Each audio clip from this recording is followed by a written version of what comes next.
Hello, gentle viewers. Welcome to You Are in a Video Store. You are now in a video store, and it's October. Oh my God, it's October. I am so excited about October. I am so excited that Stephen Miller just got COVID today. I have a million things I want to talk about. Let's talk. You Are in a Video Store is a digital space where we get to hang out like we're hanging out in a video store. I am your clerk and store manager, Protextor.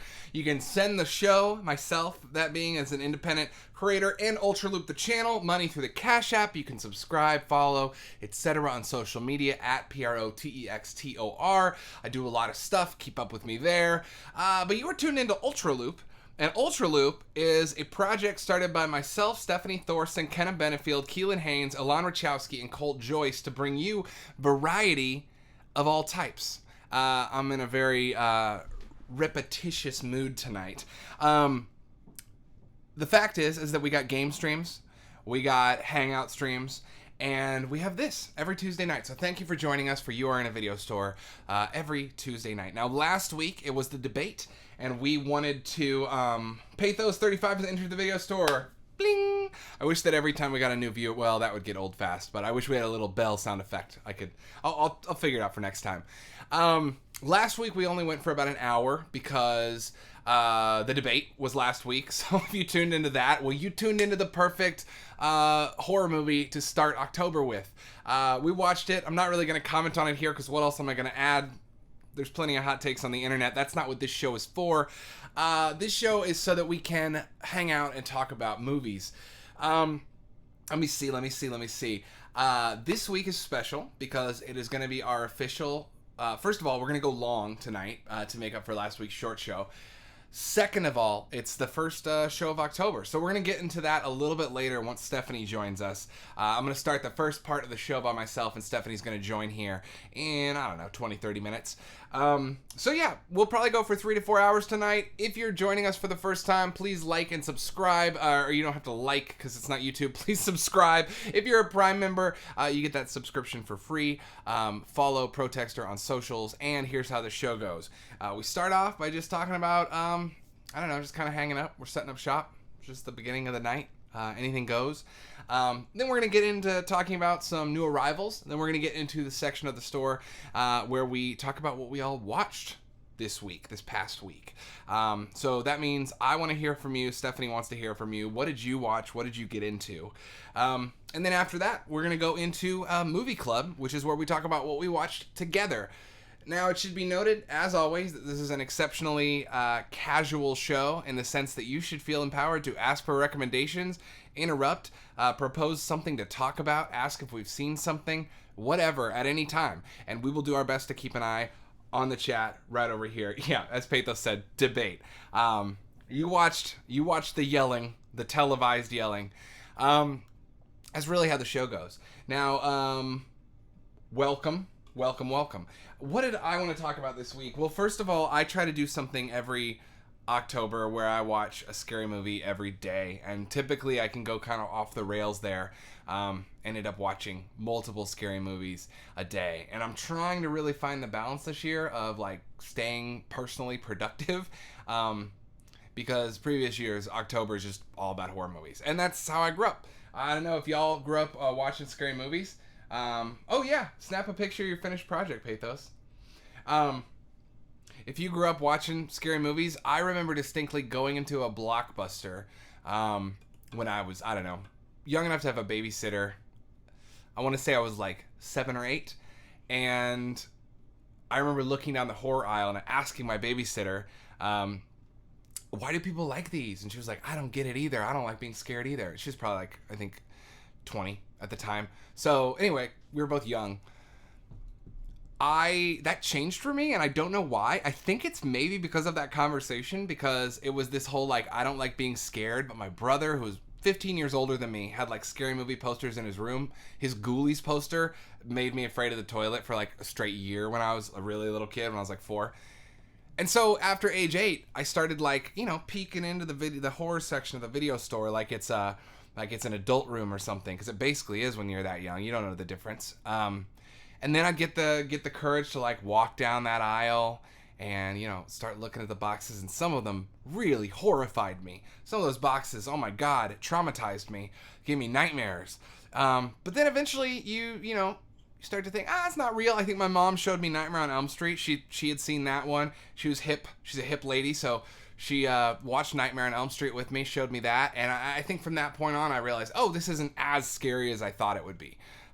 It's not, it's scary, and certain things, don't get me wrong, still scare me in movies, but I think I crossed over, and from that point I was renting anything that was PG-13 or unrated so that I could take it home and brave it. So, and the funny thing is, at the time, my mom thought unrated meant not R, even though most of the time an unrated rating includes things that were too grisly for the R rating. So, you live and you learn. Critters was a big franchise for me at the time because, you know what? Actually, that's perfect segue. Critters was the first big franchise for me because they were all PG-13. They were about little monsters. It wasn't like human violence, It was a Gremlins ripoff, and I was a Gremlins fan already. So that really tracked for me, and that's actually in our new arrivals this week. We will talk about Gremlins. I wish there was some new deluxe version of Gremlins we had. No, it's Critters, but I'm still very happy. It's going to be very exciting. Or maybe it won't be. I don't know. But it was exciting for me when it got here. To be honest, I just took that back because I said it's going to be very exciting, and I didn't like how hyperbolic I sounded. Probably just because I'm exhausted from the news cycle right now. Trying not to sound at all like a certain hyperbolic fan. Okay, let me think here. Video store. So that's what began my obsession with videos, horror movies in particular. And I really followed that through high school, trying to challenge myself to, what's the most fucked up thing? What's the most disturbing thing? And me and a really close friend of mine, Sohail, who now programs movies at the Lincoln Film Center in New York, because he's amazing.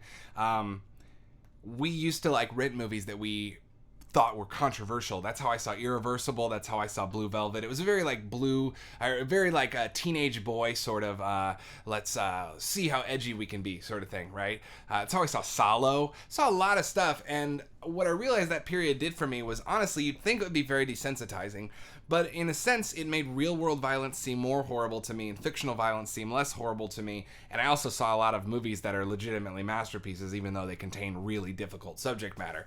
So, overall a win, and I think at that point I was fully in to horror movies. I made a horror movie in college. That's when I moved to Austin, and here we are. And so I'm very excited. That is my very personal, autobiographical introduction to Halloween month in the video store. I'm stoked to be doing this. Actually, a project of mine this year in terms of trying to acquire new movies, because kind of the theme and the ethos of this is that we archive things. Not everything is available to watch on streaming or disc. Some things are only on tape, some things are only on DVD. We try to just archive, save those things. It's also justification for purchasing addiction, but we call it archiving. Let's look here, because this is what I've been working on archiving this year, is the horror tapes. And when I talk about horror covers that terrified me when I was a kid, I actually have a few here that I have in mind because I'm facing my fear as an adult. So a big one of those is this one right here, Bloody New Year. This cover, I don't know why, it's just something about the casualness of this freaking skeleton here with his little party hat that always really freaked me out as a kid. Also the Freddy's. I think last week we talked about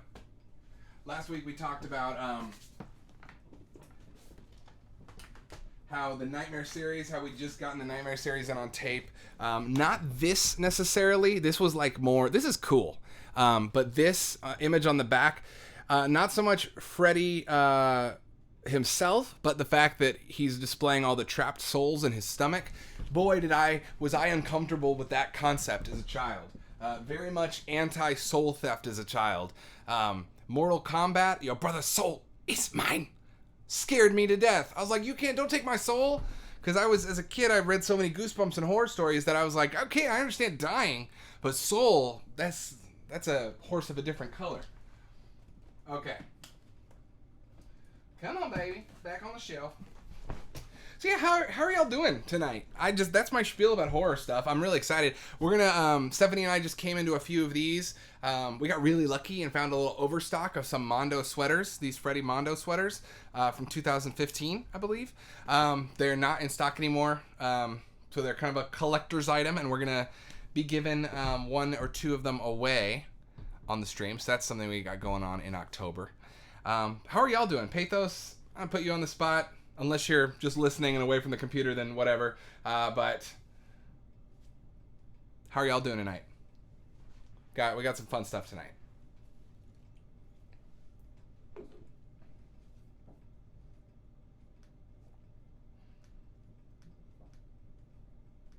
Well, I'm gonna jump back in. You know what? Pathos, doing fancy computer nonsense to upload the picture. LOL. Nice. All right. Cool. Hopefully we'll get a link. We can check out that picture. Well, thank you, Pathos.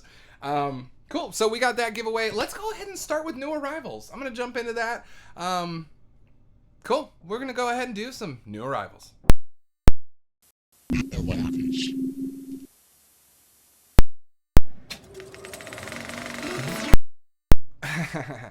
And we're back. Cool.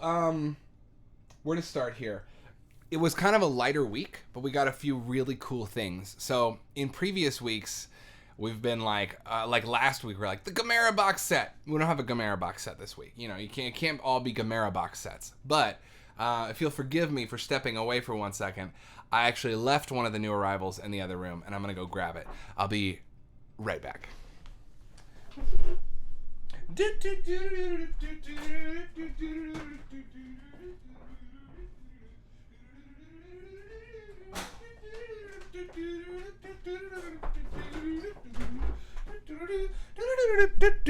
All right, and I'm back.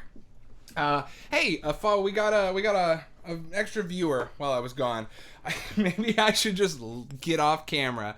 If you're just joining us, this is You Are in a Video Store. We are just getting into the new arrivals section of the stream. After we do new arrivals, which are what did we stock this week? What are the cool new things? We're gonna get into what we watched, what you watched. As always, chat is very open. Stephanie will be joining in just a second, and we've got a lot of really fun Halloween stuff in our first Halloween show ever, and our first of 4 for the month. So, first thing up in the new arrivals, we talked about it earlier. It was my go-to as a kid in the horror section. Got the Critters box set from Scream Factory. A very nice width here. Very nice. This is a personal upgrade for me from my 4-in-1 disc that I want to say Warner Brothers put out of like Critters 1 through 4. It was like a $5 DVD, and at the time I was like, that's all Critters needs from me. I love Critters, but you know what? Whatever, give them a box set. My one critique is that, and I'm sorry, I'm probably the 90 millionth person to make this joke. Hi Holden Wook. All right, word. This should be called, oh man, my joke set up so terrible. It should be called the Criterion Collection. There's the joke. Okay, let's look inside of it. It's a nice box. It's a hard box. It's not a foldy paper box. These are better. They keep longer. Cool. So we got all 4 Critters movies. I've already turned the box art. You know, as with a lot of Shout Factory releases, there's alternate art, so you can flip it inside out. So I already did that to make them look like the tapes. I got Critters 1 here. This, of course, is On the Farm. Not the most entertaining movie. You know what's much better is Critters 2. And yes, this Critters ball is in the movie. And yes, it's glorious to behold. Also, an Easter Bunny meets a really gross end in this one. That really bothered me as a kid. But so far, PG-13, PG-13. Next one. These are all PG-13. This one is Leonardo DiCaprio's first movie, Critters 3. Now, you go from a farm to a small town to the big city, and you have Leonardo DiCaprio in the big city, of course, as he's a child actor in this one. This one, it starts getting a little goofier, more funny, and then finally, where do you go from the big city? Well, you go to outer space, and this is where we get full-on outer space with it. This is the kind of fun part of the Critters franchise is that it is a Gremlins knockoff, but it's got a really cool mythology about intergalactic bounty hunters, and they have a code of honor. There's a point in one of the movies where they can kill the last critter, but it would be genocide, so they can't. It's got some really interesting concepts. I'd say for a low budget Gremlins knockoff, it's earned its place in a nice Shout Factory box set. Fun fact also, Critters 4 is the first time I ever saw boobs in a movie, and it was while I was sick from school in the 90s. My mom co-owned a what am I trying to say? A store called the Diabetes Shop, and it was a store for people with diabetes. Like, she's a nurse, so my mom had this store, and they would sell sugar-free candies, testing kits, etc. She would offer consultation, and there was a little TV in the front of the video store of the Diabetes Shop. There was a TV with a VCR in it that was explicitly there because they had a big video library of stuff like how to monitor, how to self-test, etc. Training videos and how-to videos for people who are navigating the tools of taking care of diabetes. So anyway, if I was ever sick from school, or if it was a weekend and it was slow, I would hang out with my mom at the store and I'd watch videotapes. Literally around the corner, it was in the shopping complex, and around the corner was a video store, so I'd walk there, pick up videotapes, come back. And I remember watching Critters 4. On that, there's a shower scene where a woman is topless, and my mom's coworker, who is like a younger, cool, like 20-something coworker woman, said to me, and I must have been like 7 or 8, it was like, "Ooh, I won't tell anyone." And I remember even at that age thinking, that's kind of fucked up. That's kind of weird. Anyway, that's my story about boobs and critters, and now you can see why the sections of this show can fill up time. Okay. ISP is ass at uploading anything, so we've owned a crap load of VHS tapes for years. I'm reading Pathos in the chat, and they've just been kind of randomly put in the storage side of the basement. Now that I live here alone, I decided to consolidate and move all of them for convenient watching. Behold my VHS media room. Oh, I'm really excited. Oh, this is gorgeous, Pathos. I love the South Park phone flip cover, and or the light switch cover. I also really love the old-timey payphone. I'm going to try and zoom in and peek at your tapes. This is a cool room. I really like these shelves. These also look like they're the kind of shelves that close in. Correct me if I'm wrong. And I like how you have all your double tapes on one. Godfather 1 through 3, Braveheart, Spartacus. I like the Turtles tapes and the Disney clamshells on their own display. This is rad, dude. That payphone works? Oh, that's your landline? That's rad. Well, this is very cool. I absolutely want to have a cozy ass room like this someday, like in a basement, specifically in a basement. I love it. And I don't know if Holden Wook's currently here. He said he had to step away for a second, but Holden Wook and I hung out in basements a lot as a kid because he had we both had half-finished basements and little movie game areas. And man, that does create a true sense of nostalgia and happiness and warmth for me. The rest are kind of unorganized, but mostly because my back was done once I got them all moved. You got to just get them out of the boxes first, man. That's step one. Move, get them out of the boxes, celebrate by ordering some pizza. And then once you feel the energy, that's when you sort of, like when we moved in here, this behind me, we had boxes and boxes of movies. They were all stacked up in the other room. Most of them are in storage now. I would say 80% of the movies are somewhere in store. Oh, I know where they are, but they're in storage in boxes. And then I had to go through the whole collection and figure out like what are the ones I really want to display in limited space. And then I measured, and I drove to Home Depot and I got the wood and I built the shelves up and I put them out. But best believe that was not the same day I moved in. You have to give yourself time. Okay, well, a beautiful room. Thank you for sharing. Okay, we're going to continue on with the new arrivals. And Pathos, I just do want to give you some extra applause, not just for the room, but for taking the trouble to get that available for us to look at. Cool. What comes next? Critters, that was the fancy schmancy thing that came this week. I'm going to go ahead. Where is it? Oh, here. Okay. I'm going to try and not spend too much time on new arrivals, but please chime in if you have opinions here. Okay, cool. So this came today. I forgot pre-ordering this. I don't regret it. It was $10 new. it came out Tuesday, and it's one of the few movies that I've actually bought the day it came out.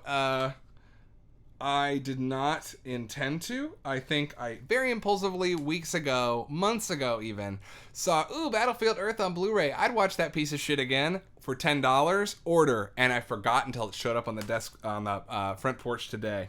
So, Battlefield Earth. We'll get to you in November, buddy. And then we're probably going to get into this for November too. This is an intentional purchase. This is from Shout Factory and When Harry Met Sally. They just did let's see, what do they call it? A new 4K scan of the original negative.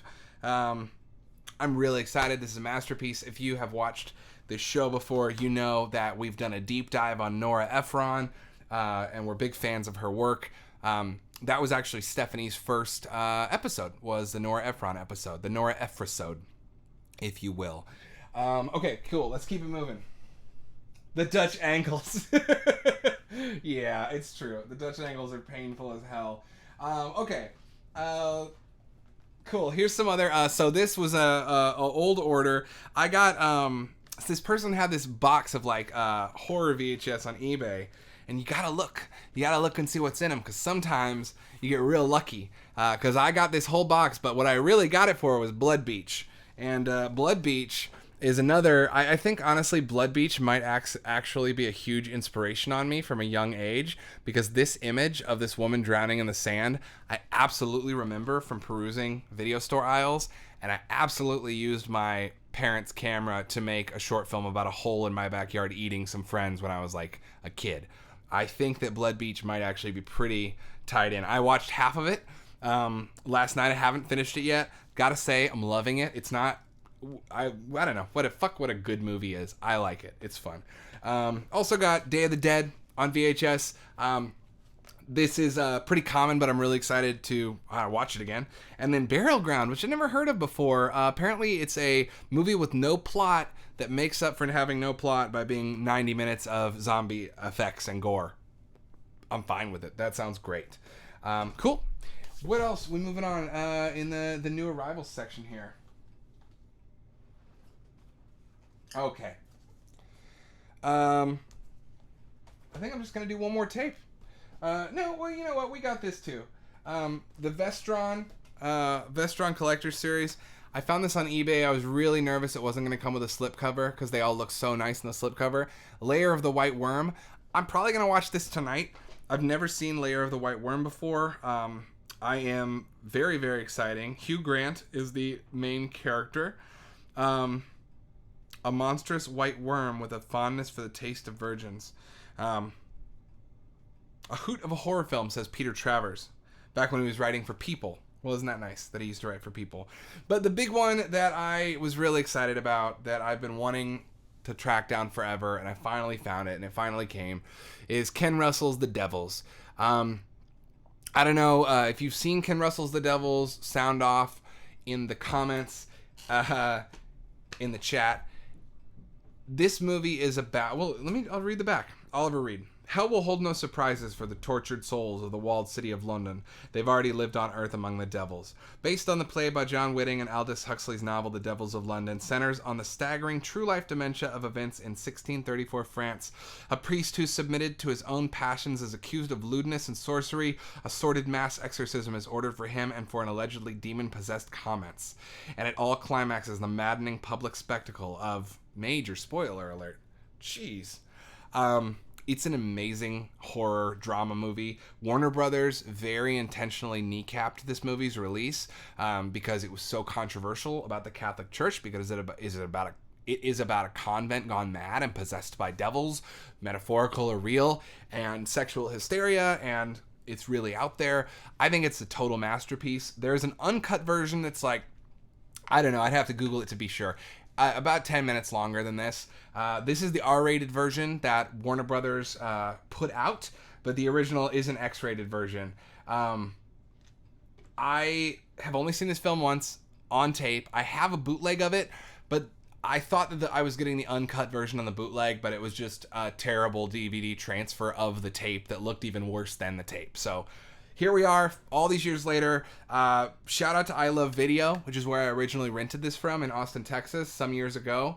And I'm really happy that it's finally back. So this is a must watch on my personal list. And I believe, well, we're going to see if it's streaming, because The Devils might be streaming. And if it is, especially if the uncut version's streaming, that might be my staff pick this week. We'll get back to it.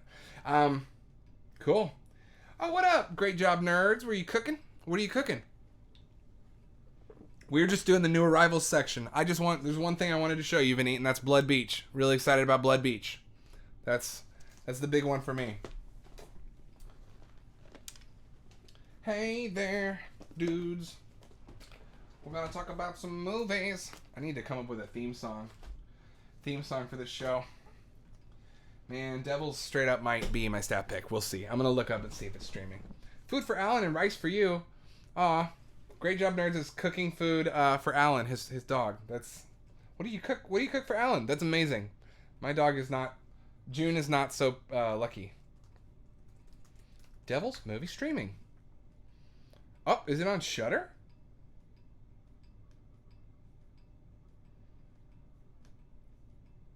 Blood Beach. Man, I can't promise you it's good. I've watched half of it. I do really like the effects of people getting sucked into the beach. And John Saxon's in it. John Saxon, for those who might not know, is the man.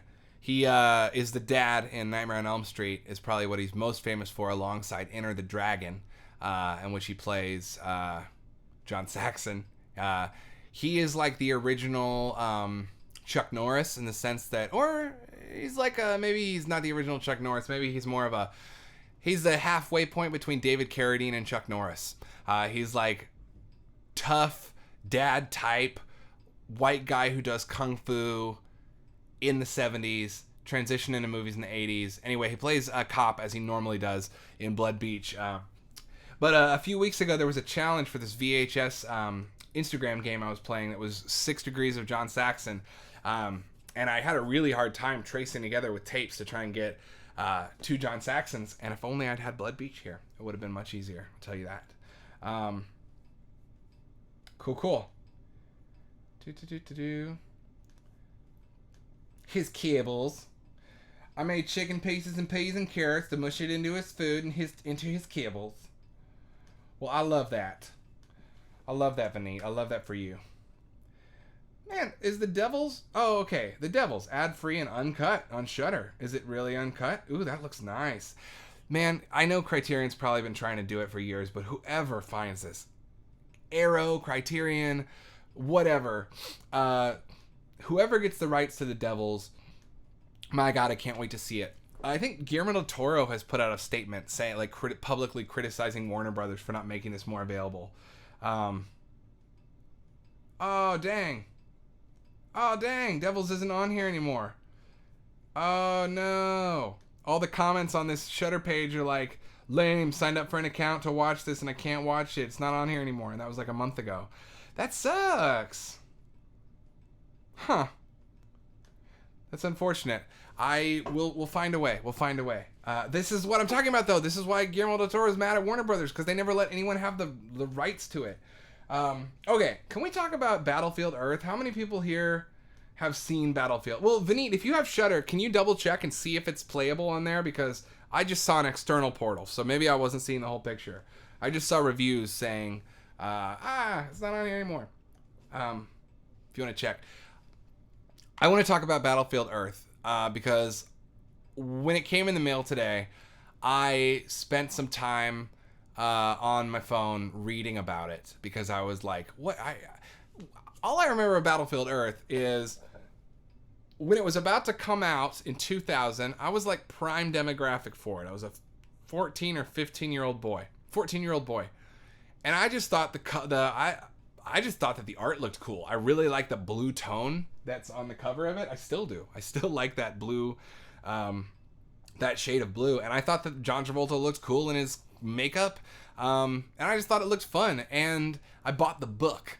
Like, I just thought it was a sci-fi book. And I bought the movie novelization, not the novelization, but like the movie tie-in version with like the movie art on the cover of the book. I bought that book. And I never finished it. It's so dense. It's like biblical, and I didn't have any idea what Scientology was. I had no idea what Dianetics was. I knew I'd see those infomercials for Dianetics.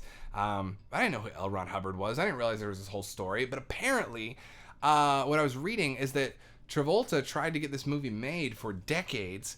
And a company called Franchise Pictures picked it up, and Franchise Pictures specialized in reviving stars' pet projects or passion projects. So Franchise Pictures would, their thing was that they would say, okay, we'll make the movie you've been wanting to make, we'll get financing for you, but you got to work for a much lower rate. So Travolta, you can't work for $20 million. You're going to work for, $2 million on this project.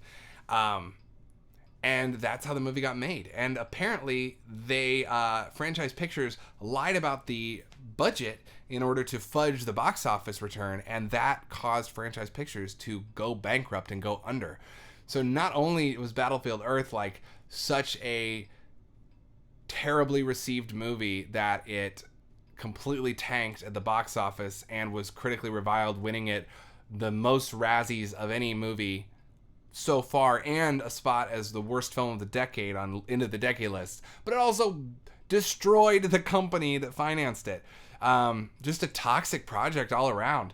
And I'm really excited to rewatch it because I only saw it once, and I remember I was too young to be able to say like, this is the worst thing I've ever seen, because I was still pretty ready for effects and stuff, like a dumb brain. But I'm really excited to see how truly bad it is, because I do remember having a real hard time with those Dutch angles. Terrell. Pathos says he named an NPC in one of his tabletop games after John Travolta's character Terrell. I love that. And Vineet has confirmed that Devils is no longer on Shudder. That is a bummer. Yeah, his name is Terrell. I think he looks pretty cool in the movie version. So apparently also L. Ron Hubbard tried to get Battlefield Earth made into a movie in the 80s, in 82, and he wanted it to be, his words, along the lines of Star Wars and Close Encounters of the Third Kind. So Travolta felt as though he was carrying on L. Ron Hubbard's legacy by getting this movie made also. But in the 80s, they started making it for a very low budget, I think $12 million, and they went so far as to hire a promotional firm, and that promotional firm did a sweepstakes across the country, and a nationwide sweepstakes where you could win tickets to the premiere, you could win a paid walk-on role in the film, all this stuff that just like betting on the fact that the movie's going to be made. And the Church of Scientology in LA, on Hollywood and Sunset, if you've ever been on Hollywood Boulevard in LA, you know that Scientology building is right there. So right there on that corner, they put up a 30-foot tall inflatable Terrell, like you might see like an inflatable Godzilla. And you can find pictures of this online. So I learned that, and I Googled it, and I found this Terrell, and it's so ugly. It basically looked like an old-timey, diving suit with a gas mask coming out of the front, like a diving suit if instead of the grate in the front it was a tube to an air tank. It was the most basic ass, like lame ass outer space or astronaut costume that I've ever seen. It was so unimaginative, and I just really want to see that super unimaginative movie. And I guess I've heard people criticize L. Ron Hubbard as saying he's not that good of a science fiction writer. And it's weird that the way John Travolta's makeup looks in Battlefield Earth, even though it's considered to be the worst film of its decade, I was so used to thinking that makeup looked pretty cool that the original art just looked like garbage to me. And I guess that speaks to how Battlefield Earth as a film and as a project managed to lower standards across the board. Like I said, I can't wait to rewatch it, but it'll wait till November. The Battlefield Earth covered art is something I remember seeing in every video store but never saw it. Yeah, they promoted the shit out of it. There were big old cardboard standees ever, and same. I watched it once, and then I just kind of forgot about it. And I guess that is, if your movie is about a galactic civil war on Earth, and has giant aliens in it for half the movie, and a 14-year-old boy sees it in Iowa and forgets about it, you probably didn't make a good one. Let's see. Here's the cover art. I mean, yeah, I see how it's silly, but it's cooler than a diving dude in a gas mask. Like, look at him. Like, I can squint my eyes and imagine a world in which this is a popular movie. Johnny Goodboy Tyler. That's the main character's name, the good guy. Good Boy is his name. And now that I'm older and I know a little bit more about Scientology, the Cyclos are the bad guys. The Cyclos, like the psychologists. Oh, man. Yeah. You can see how stupid it is when you're a little older. Anyway. Y'all watch anything fun this week? Have you been watching? Vineet, I'd love to talk about the horror movies you've been watching. We're about to get into it. I know Stephanie's going to join us momentarily. When she gets here, we'll dive a little bit more into what we watched, because we watched some fun stuff. Our goal this year was to have a VHS-only Halloween. It's not going to be a VHS-only Halloween, just because there's too many things I want to watch that I just got on Blu-ray or are streaming. So it'll be some VHS Halloween.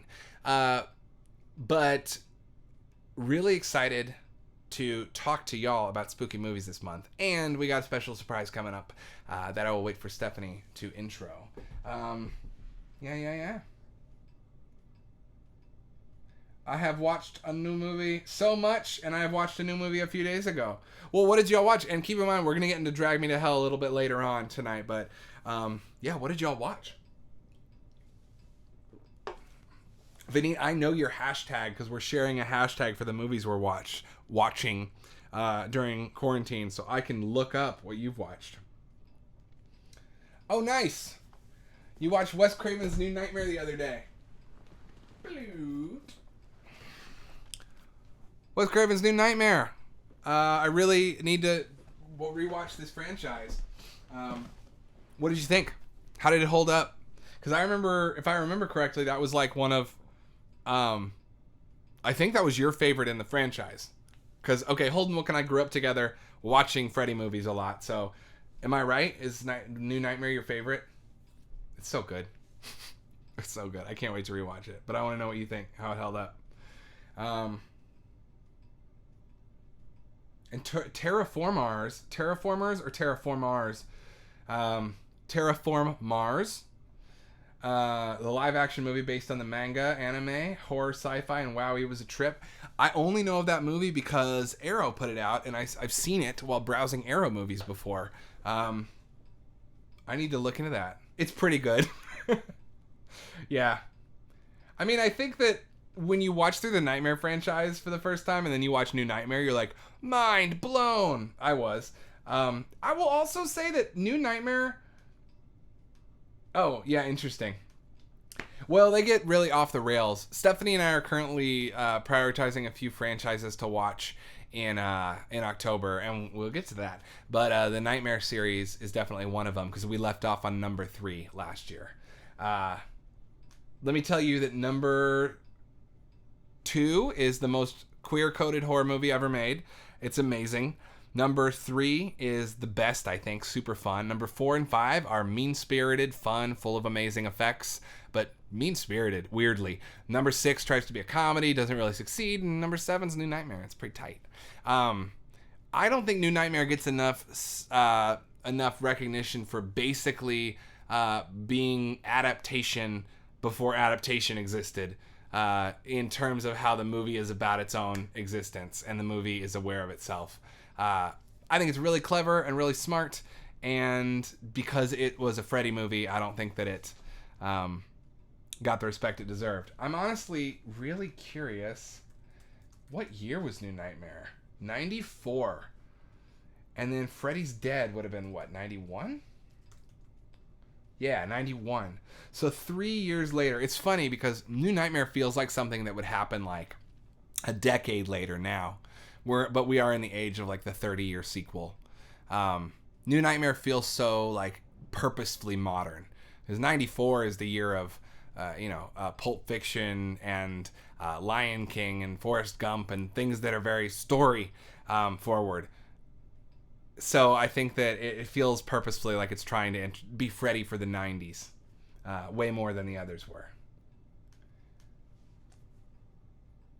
All right.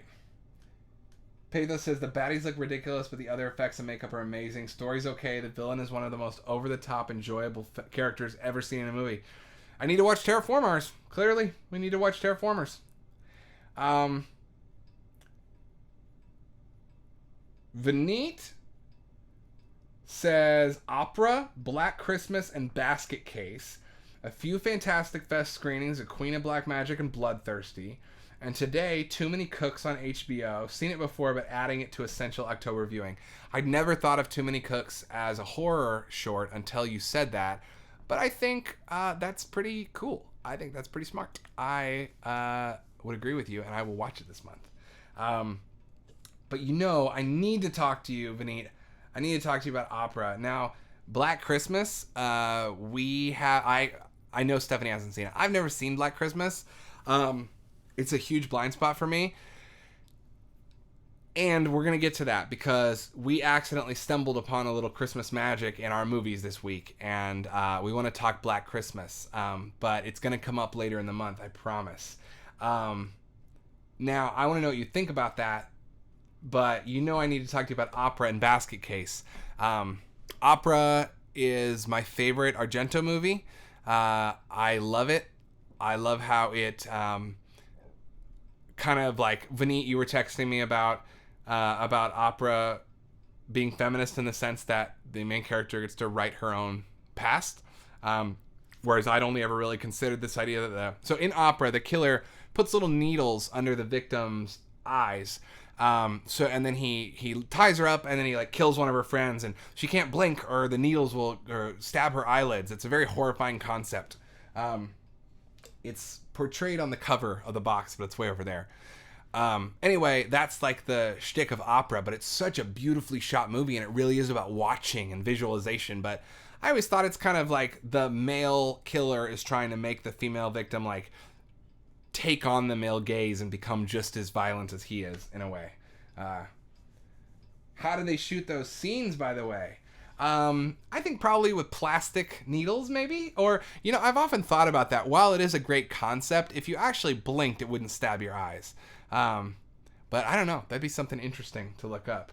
And then, so Vineet, I want to know if you have any other thoughts on Opera. And then, of course, Basket Case, which one of my staff picks from last week was Brain Damage, which is also a Henenlotter movie. And Stephanie joked that my catchphrase this month has been Frankenhooker, which is the other Henenlotter movie that I haven't seen. Dude, I love Basket Case. The main character from Basket Case actually make a cameo in Brain Damage. You just see the guy carrying the basket on the subway. I love Brain Damage. Brain Damage 2 and 3 get like 2 or 3 times the budget and just go off the rail with creature effects, and they are so fun. Really recommend 2 and 3. But yeah, what did you think of Basket Case and Opera?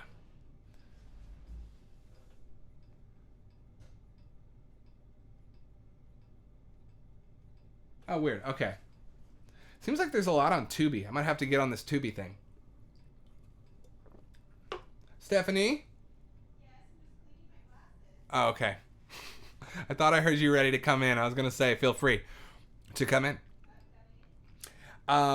Yeah, so yeah, I need you because I'm running out of juice of things to say. just kidding. Here she comes to save the day. Just cleaning my glasses because I was hoping I could read the chat a little better today. Oh, nice. Well, welcome. Hello. Hello. Hello. Vineet, we're talking about Opera. Vineet just said, definitely jumped to the top of my Argento list. Yeah, I was expecting it to just be stylish and cool with poor dubbing. But there's a real story and it was well performed.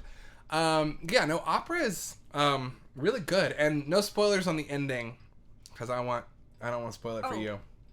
Well, because she could put it in the chat. You're not going to hear it. You'd read it. I love Opera. It's always the one I've said is my favorite Argento. I think it's neck and neck with Deep Red. And then we watched Suspiria recently, and I always kind of like just thought, oh, Suspiria's the classic, you know, but it's not the most interesting. And I still think I like opera more, but Suspiria, absolutely. I mean, there's like 5 Argento movies that absolutely slap. And then there's like 5 that are solid. And then there's like 5 that are really bad. He's an interesting guy. He really had a peak period of his career. I really want to rewatch Creepers or Phenomena with Jennifer Connelly again, the one where she can control bugs with her mind. It's always been a favorite. It's got a chimpanzee with a razor blade as a good guy in it. Is that the one I'm good on? Maybe. If it might have roaches in it. Yeah. Yeah, that's a hard pass. Can't watch that. Can't watch their Crawling Up on You section of Creepshow. And can't watch The Nest, which is a cockroach arachnophobia movie. We're good. Good movie, though. I watched it this year. It was great. It was good. So, cool. Yeah. Okay, in Basket Case, this is the other movie. This is not helping me, because... Would you want to move the monitor? No. Basket Case, the premise is ludicrous but imaginative and got me thinking about the possibilities of expanding the weirdness of the story. Yes. I love the concept of Basket Case, and I love how cheap it is, and I love how much it's about... all of Henenlotter's movies are always about something. Maybe it's really on the nose, but it's so on the nose that it's I don't know. We talked about this last week a little bit, but he really balances the like absurd and the grotesque and the funny and the serious or grounded in such a unique way. He feels like a John Waters freak show artist of horror movies. Brain Damage. Brain Damage rules. Brain Damage and Basket Case. But if you want to see a 2 and a 3, actually, I'll grab them real quick. Where did I put those? Actually, Stephanie, I'm just going to step around you. Oh, no, I'm just going to knock everything down. Oh, my Lord. Here we go. So what have y'all been talking about? I'm just gonna say that, like, I can never see the chat. Well, do you want to open up the chat on this screen? Well, you know. Why don't we do that?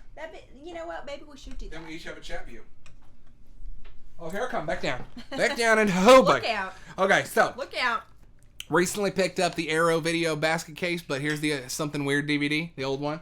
Okay? Now, Basket Case 2, Basket Case 3, Basket Case 2, Dwayne Bradley, Basket Case 3, Dwayne Bradley, and Belial. These are so full of crazy effects, dude. This one, they're basically about the main characters find a home for other freaks. But they have just a budget and they go over the top with this creation of this world that's like this sweet, weird, creepy little old lady who like houses a whole house of freaks, and Belial is the violent one. Here, I'll try to see if I can show you at least some of these effects. This is Basket Case 3, The Progeny. I don't know if you can see some of these effects if the camera will refocus or not. There you go. Look at those. Look how goopy and gory they get. I sincerely love this franchise. That was lucky. It was lucky. This is cricket. Well, it's cricket because there's a giant spider on it! Okay, I'm just going to pull this up on my phone. It's cricket intentionally. Does it bother you? Absolutely. You don't have to pull it up on your phone. I got you over here. Just do one thing. Well. You know, how's everyone doing tonight? How's everyone doing tonight? You sound like what's her name? What's that? Stifler's mom, and from all the Christopher Guest movies. You just did her voice totally. What's something she says?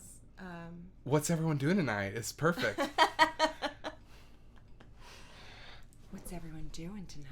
Yeah, that's absolutely. And her I can voice. do it with her face too. It's the bend and snap. My butt's showing to everyone. Hold on. Yes, I am Stifler's mom. You make me another martini. Oh boy. Oh boy. I think you just got some upvotes or some points. Here you go. Let's see if I can even. Look at that. I can increase the font size. I even have her hair from Legally Blonde. Oh, wow, she is Legally Blonde. Today. Look. Oh, will you grab me that mouse? Yeah. It's things all over. Yeah. You know, someday we'll have a producer. Someday we'll have a producer. Whoa. Whoa, my butt's in the air. Here we go. Okay. All Okay. right. Do you see the chat? I do. Where are we at? Where are we at? Oh, where are we at in the run of the show? Yeah, where am I hopping in? What have y'all been talking about? Well, let me catch What'd you I up real quick. miss? Let me catch you up real quick. Okay. Oh, Jesus. I spilled. Okay, well, we'll catch you up when you get back. Okay.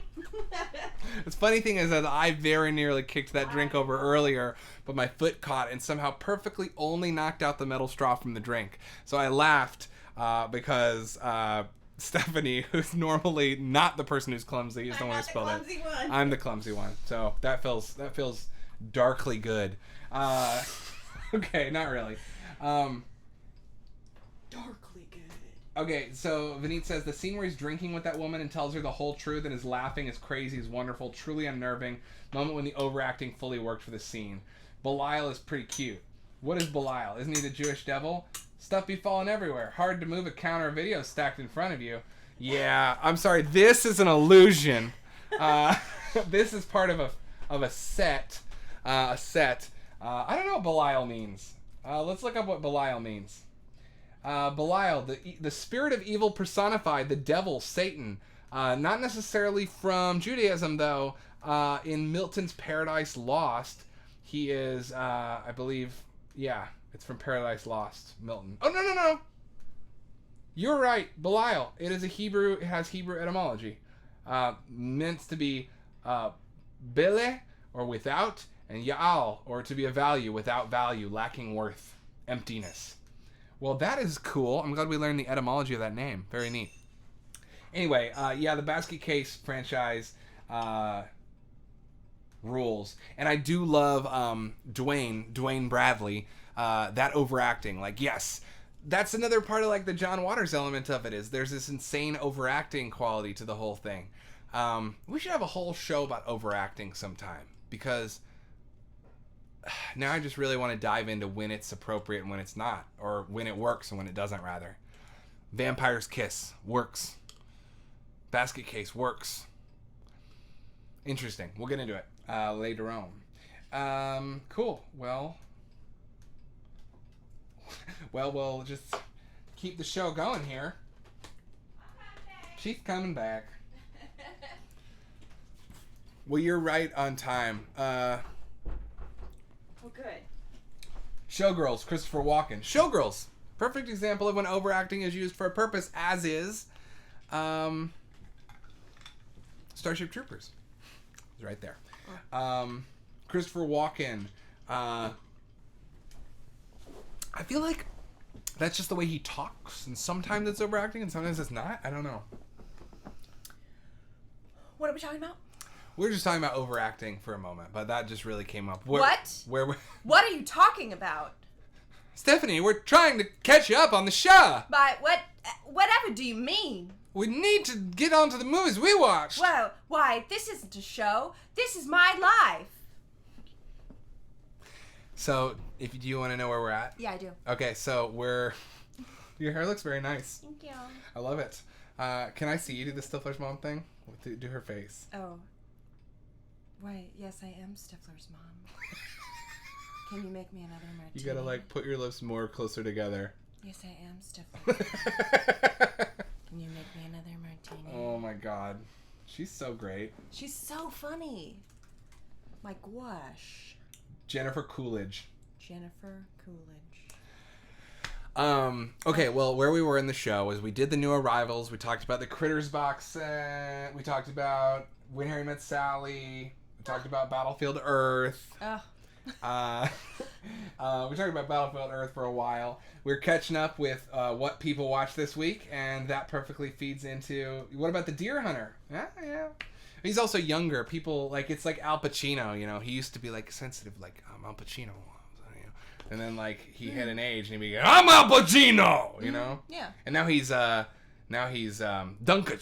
I'm Dunkachino. Mm-hmm. Have you seen Dunkachino? No, but I can fill in the blanks there. Look up Dunkachino if you want to see Al Pacino do a rap about his own filmography using his most famous film quotes to promote Dunkin' Donuts. Oh. And if that sounds like a terrible thing, don't do it. Oh. Well, we were just talking about what people watch. So Great, yeah. Pathos watched Terraformers. Holden Wook watched, which, by the way, you know how Holden Wook and I were major Neverending Story fans together? Mm-hmm. You know, the Wook part of his name is for Engi Wook, one of the small trolls in the movie. Oh, I didn't know that. Yeah, it's a username, an old username. Mm.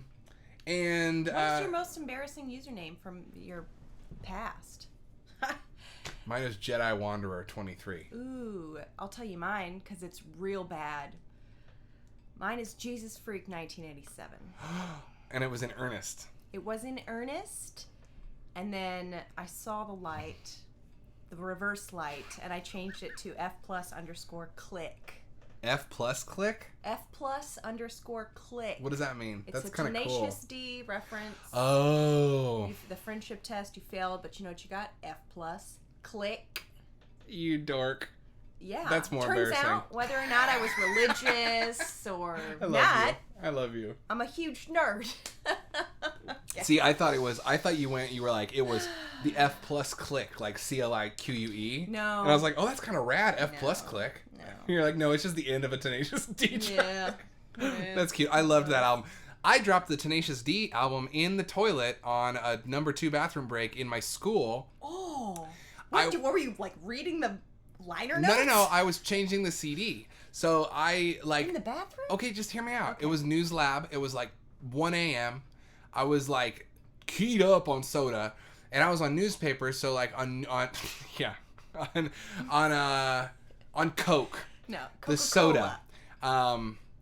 The newspaper kids, we would stay there until like 3 or 4 in the morning doing what's called paste up. So for all you kiddies, we didn't used to just be able to email our pages in. Okay, we didn't used to just export PDF email.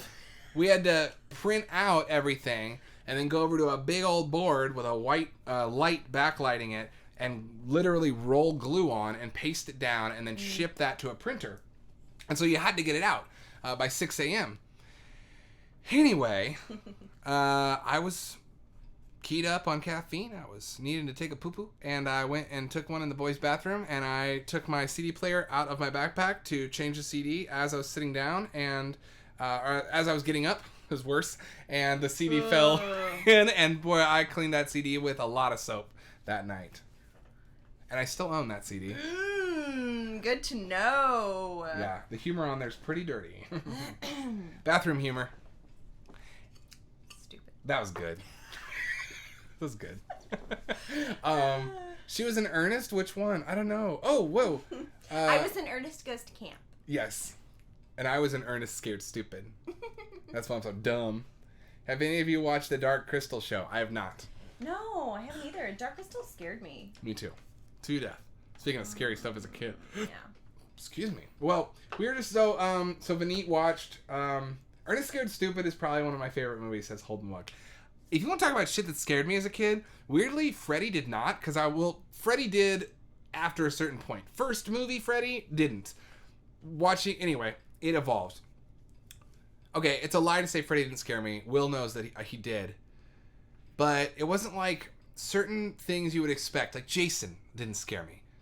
But those friggin' trolls in Ernest Scared Stupid scared the shit out of me. I don't remember them. I You don't remember remember watching the little trolls? No. I remember watching that movie, but I don't remember the trolls. Like troll goblins. Here, I'm gonna look one up. I'll show you an awful picture of its awful face. Look at this thing. Come on. Ugh. Yeah. Ugh. Look at this thing. Ugh. What? They're scary, man. Oh no. And they steal you and they turn you into a doll. Ooh. Good segue. Good segue, indeed. Okay, so we are talking about movies we've watched. Just to recap, Holden Wook watched Wes Craven's New Nightmare, which we will get to. I was saying maybe later. I think one of our things should be and we'll get to that in a second. And great job, nerds. Vineet was saying that he watched Basket Case, Black Christmas, which we'll also get to. And what was the other one, Vineet? Oh, and Opera, of course. And then Pathos watched a movie called Terraformers, which is a Japanese manga adaptation about monsters in outer space. Is it manga or manga? I don't know. I say manga. I'm probably saying it wrong. I think it's manga is the probably correct. I don't know if May is a Japanese sound. I don't know. Well, we don't know. Someone tell us. Okay, cool. So now that Stephanie's here, we're going to get into what we watched. And we were thinking this week, especially because we're getting into October, and we're going to start watching a lot more movies at night together. Sometimes we go our separate ways at night. And I think in October, we're probably going to end up doing a little bit more horror movie watching. So I have been writing down everything we watch.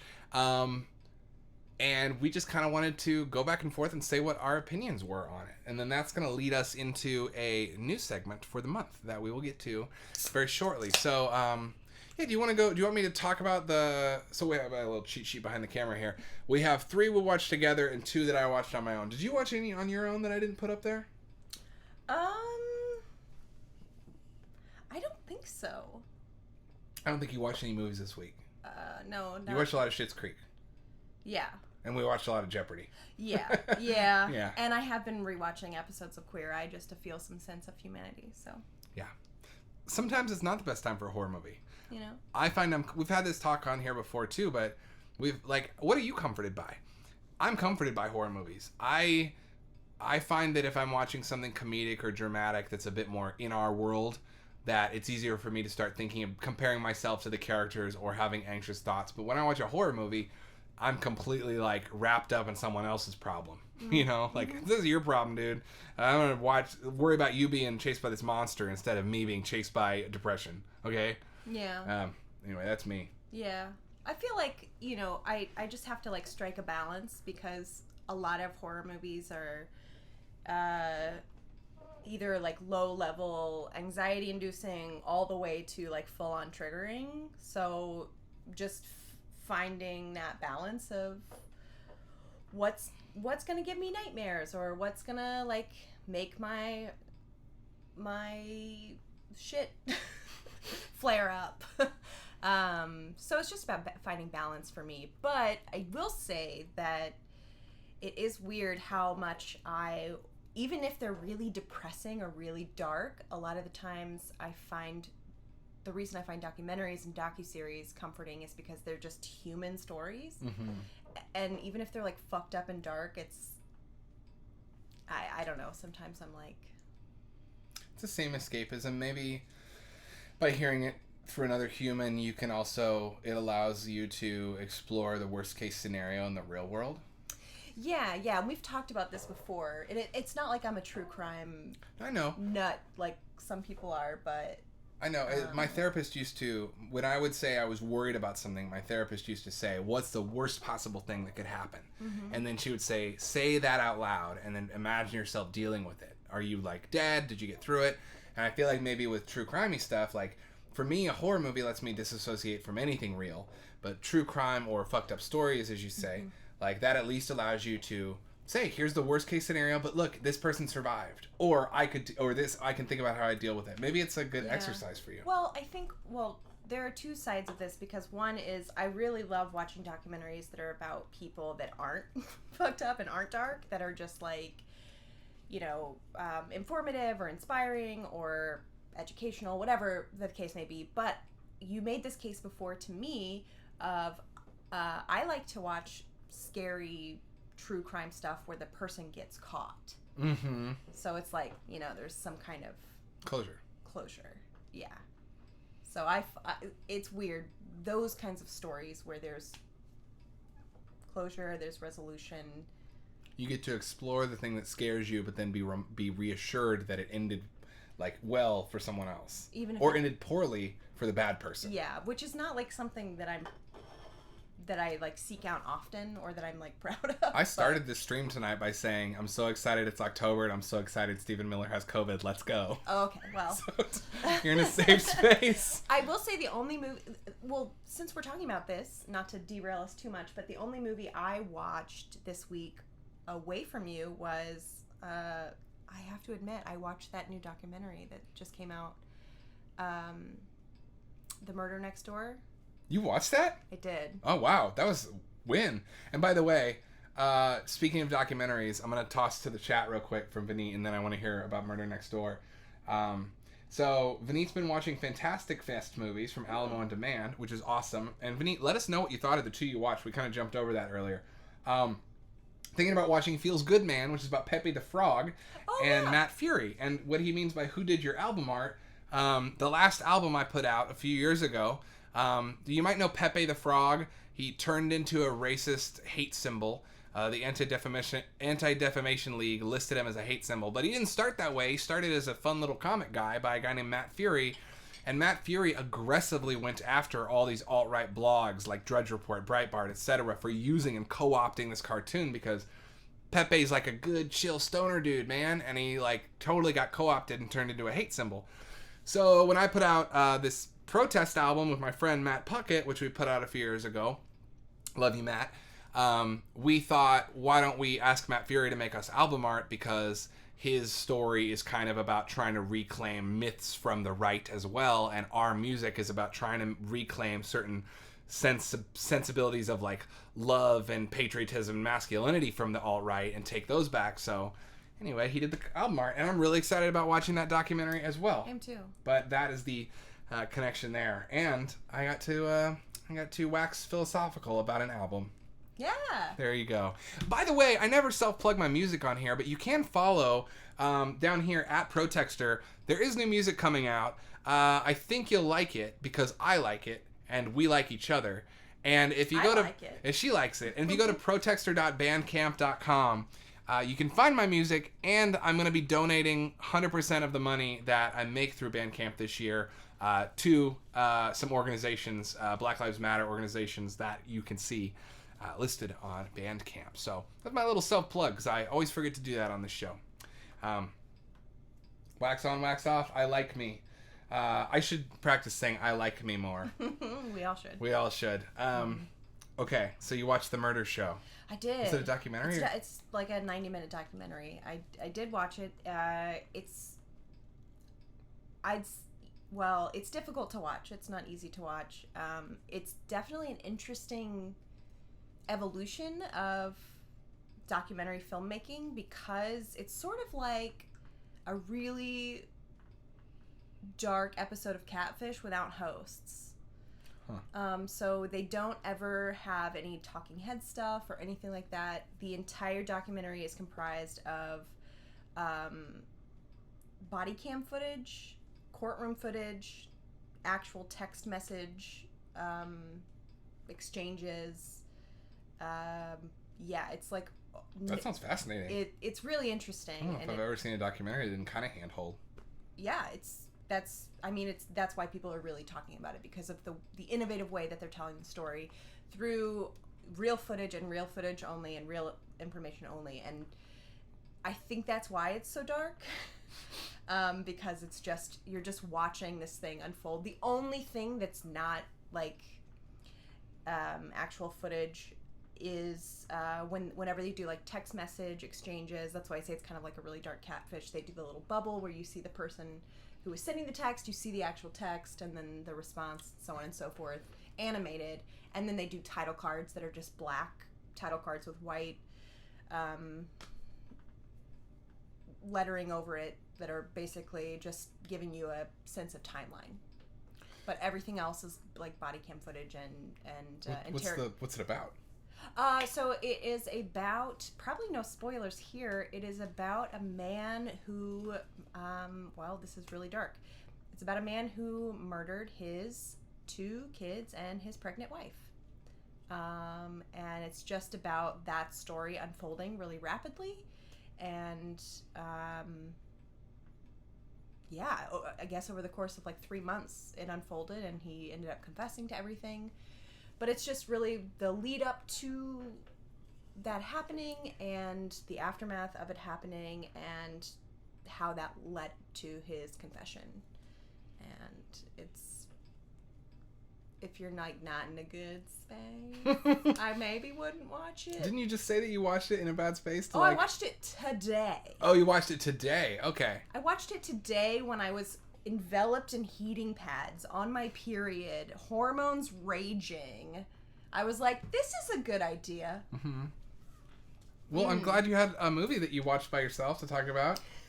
And we decided ahead of the stream that we were going to say, look, we never want to do... And I got to come up with some systematized way of saying all the spiel stuff so we don't have to... You know what I mean? Spiels. Yeah, tighten up the episodes. Anyway. The Ally McSpiels. That's right. The what? Ally McSpiels. The Ally McSpiels. That's right. We decided that we're never going to ascribe... So we have certain rules that we've set on this show. One is we never shame someone for not having seen something. Mm-hmm. 2 is that we don't talk shit on things we haven't seen. Mm-hmm. 3 is that we don't fuck with star ratings or 1 to 10 rating systems. Because they're reductive and they take the fun out of the conversation. But what we do fuck with as a replacement is a recommendation system. So last night we cooked up a little recommendation system. So this is kind of part of the new segment of the show, is that after we get a chance to talk to everyone out there about what you watched and we get to kind of trade, we're going to tell you what we watched and we're going to tell you how much we recommend it on a scale of 1 to 4. And it's not a 1 to 4 star system. We'll get to that. There's 4 options. So, as always, please feel free to interrupt at any time and say, oh, I love that. I recommend that. Or, you're wrong about that. Please, we love the conversation. We love discourse. We're never going to shame you. We're never going to get mad as long as you keep things civil. They're just movies, folks. Just movies? And everyone goes, okay. So, it's just one go around. It's just one go around, you know, this crazy planet, and then you're done. Yeah. So the system is... 1, I highly recommend it. I couldn't recommend it more. Oh my God, it's a masterpiece. You gotta see this movie, guys. 2nd from that is, I really recommend this if you're a fan of this thing. And then down from that is, I recommend it if you're a really, really, really big fan of this thing. You know, like, I recommend Battlefield Earth if you love John Travolta. But you gotta love him. And then finally, the last one is, I wouldn't really recommend this one. But it's not... saying don't watch it. It's just saying I wouldn't recommend it. I used to say this at the video store. People would come up to me all the time and say, should I rent this? I say, have you seen it? If they ask me, have you seen it? I say yes. I'm going to give them my honest opinion. I never like to tell people I liked things that I didn't like because it felt like they're going to come back. You know, why are you trying to get one rental for someone who's not going to trust your opinion in the future? You know what I mean? That's the same energy I want to come with here. I'll be honest about what I think. But I will also say, if you ask me, should I watch it? I'm going to say, well, of course you should. I didn't watch it. I didn't like it, but you should watch it before you know if you like it or not. Yeah. You don't know if you like something based on if I did. So, that's my rant. Yeah. So, where's this movie fall on your scale? Did I interrupt? Do you have something to add? No. I think I actually know where I would place this movie. I think I would give this movie a 3. So, if you're a really, really big fan... Don't use the number, but, you know, you have to... Okay, so if you're really... What am I saying? What? You're saying if you're a big fan If you're a really, really big fan of documentaries or true crime, I would say definitely check this movie out if you love one or the other of those 2 things. And the only reason I would sway more to like you really need to be a fan of documentaries or really need to be a fan of true crime is because it's so voyeuristic in a way it almost feels like it's, you know, when does true crime like cross a line of... Now, the victim's family did sign off on this and was a part of the production, like from start to finish. So it's not voyeuristic in the sense that it's going over anyone's head to exploit them. It's actually trying to spread a message about domestic violence and domestic abuse because I think it's 3 women per day in America every day are killed by... either their current or former partner, and I think it's like 95% of violence within partnerships and murder within partnerships is male on female, man to woman crime. So they're really trying to like highlight how it, even in a scenario where things seem really happy and really normal, you just don't, because this couple just seemed like so perfect, you don't really see like what's going on in someone's mind or what's bubbling under the surface. So I would say just the fact that I would say the fact that it's like it's a really interesting way of telling a story. It's a really interesting new way of making a documentary. 100%. On the true crime side, it does feel like intense, and it does feel a little voyeuristic, and it does feel like, oh, it makes you obviously like sick to your stomach. So, you know, I feel like you just have to assess for yourself where you're at mentally, like what you... I think you just say content warning. Yeah, for sure. Well, you got a question. What's it called again? So, okay, it's called... I think it's called The Murder Next Door, An American Murder. American Murder? American Murder, The Family Next Door. The Family Next Door. On Netflix? Yes. Cool. It's on Netflix. And I tried to type out our recommendations too, so I fucked this up. Highest recommendation, generally recommended, only recommended for fans, not recommended. So which category would you put that in? I would say only recommended for fans of documentary or true crime who feel they are in the right headspace to watch something that's like pretty disturbing. Word. Yeah. I'm gonna watch that. And my rating is neutral because I haven't seen it. Okay, I'm gonna jump into one that I watched. Yeah. All right. Where did you go? So I watched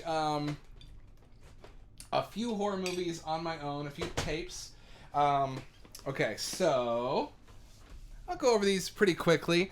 The first one is The Brain. This movie is from 1988. 1988.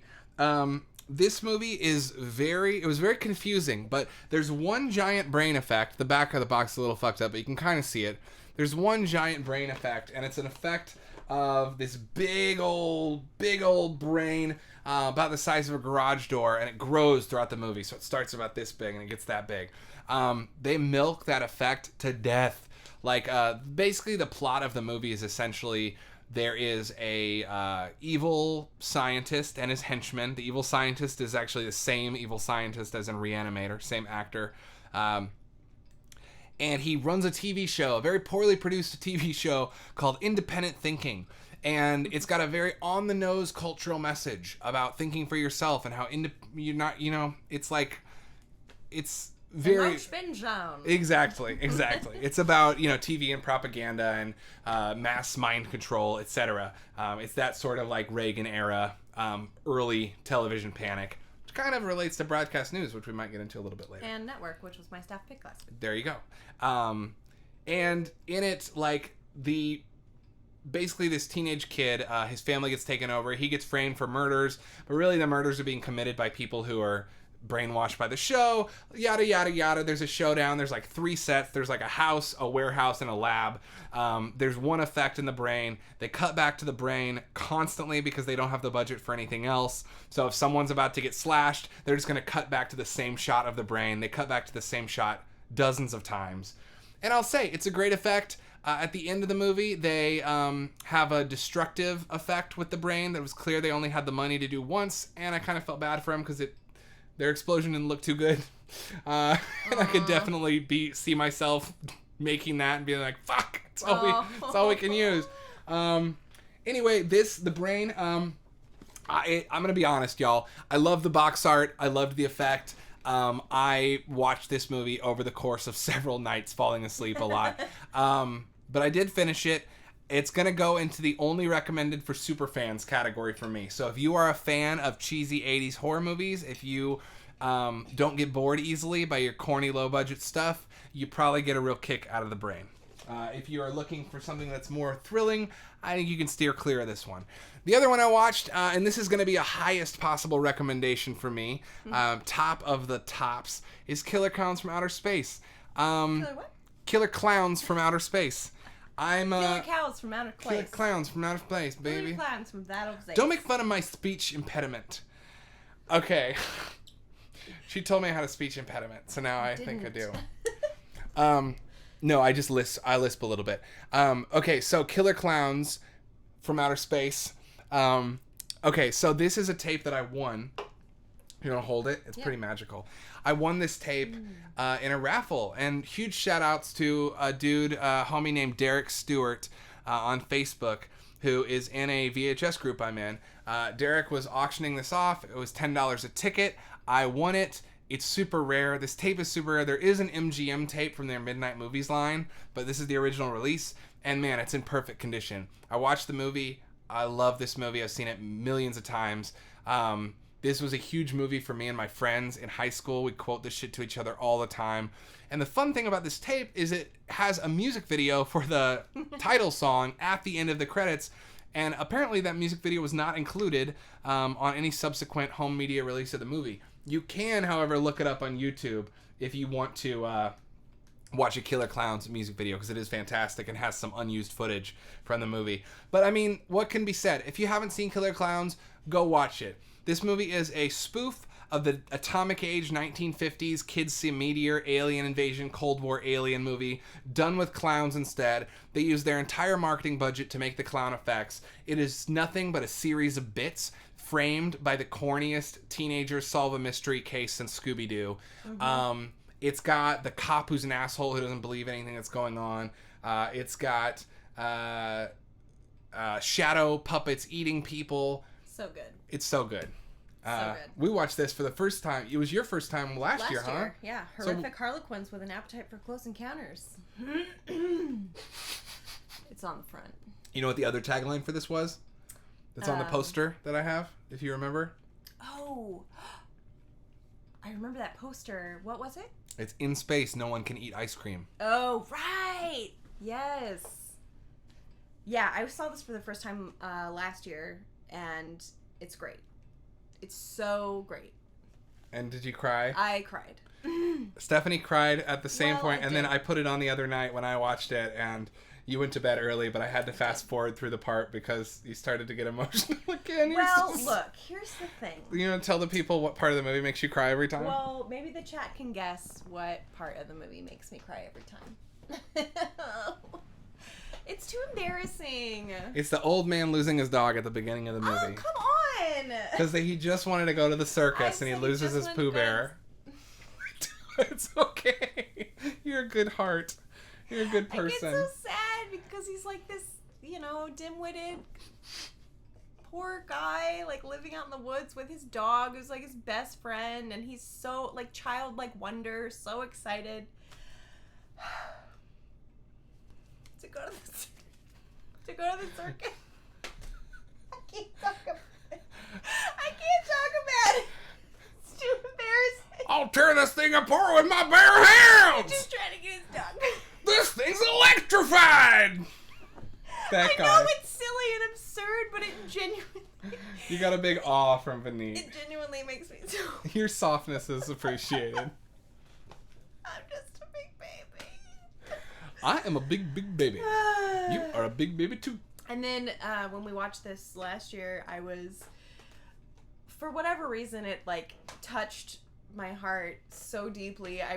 We had to pause the movie, and then Adam thought it would be funny to tell me the moon was shrinking, and I literally just said the most absurd thing I could think of. There was no other motive there. I would just thought it'd be a stupid thing to say. Whatever my brain was at, I really thought like maybe he had seen the news, because I was like weeping.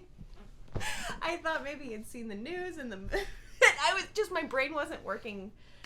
I wasn't in the right. I wasn't. You weren't in the right headspace. I wasn't. To think about really genuinely the science of the moon. There's no way the moon would be shrinking. And I just went, it is. I thought for a second that maybe technically the moon is shrinking because it has no atmosphere, so every time it gets hit by something, little bits of it crumble off. Yeah. But that...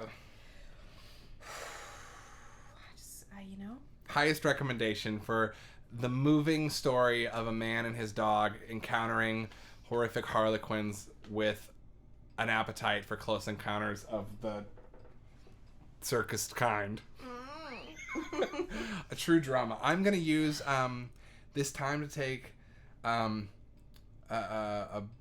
bio break. Okay. I'm going to go to the bathroom real quick and grab another beverage. When I get back, here are the three queued up for the other three we watched, and then we can get into the really exciting part of the show. Yeah. Are we going to go with that theme for next week? Yeah, for sure. Okay, because I got the stack right here ready to be pulled down.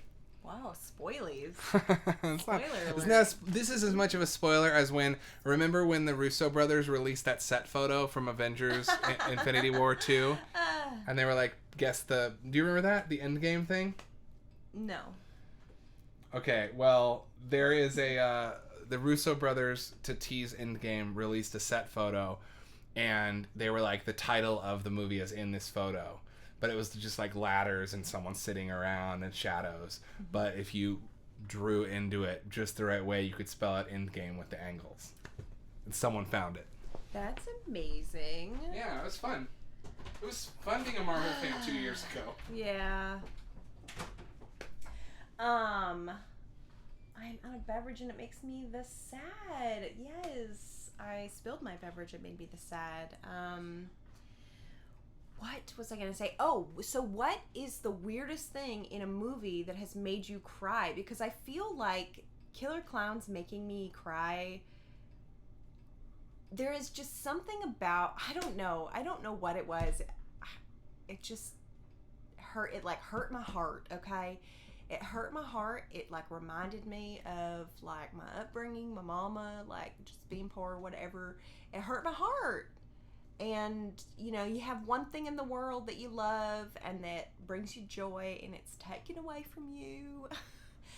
Anyways, I want to know, chat, what is the weirdest thing in a movie that has made you cry or maybe laugh or whatever? I'm curious because I feel like a weirdo that Killer Clowns from Outer Space made me cry. You know. But I guess that's just me. Don't all chime in at once.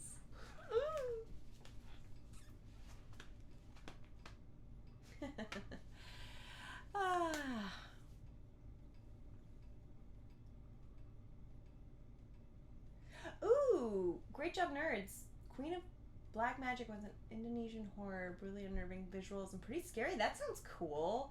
Also, Bloodthirsty, a queer werewolf body horror with a dope soundtrack. Sounds awesome. Where are you watching these? Fantastic Fest? You said Draft House is screening them? Can't think of any weird ones in particular.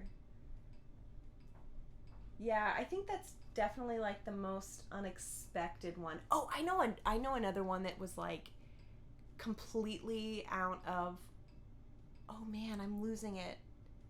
Completely out of left field. It's the beginning of a movie. It's like a family drama or dramedy maybe. And it's Robert De Niro, callback,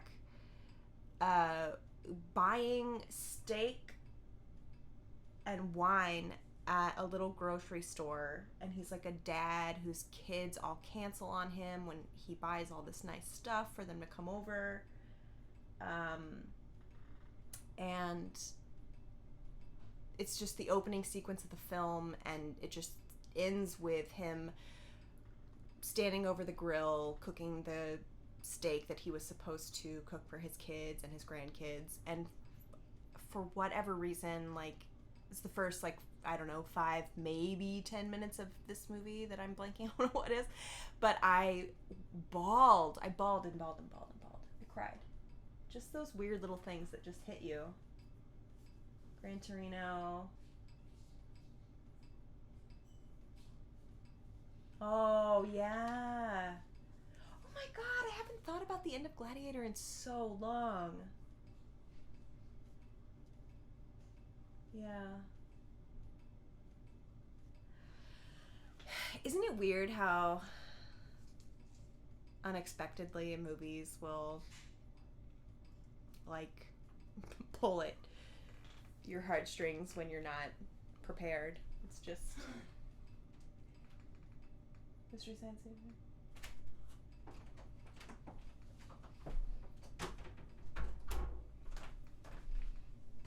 Man Bites Dog.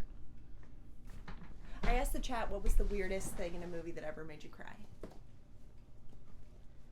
That's a great question. Thank you. What's the weirdest thing in a movie that ever made? I think I have an answer. Man Bites Dog. Look at what the cover of this movie is. Oh, no.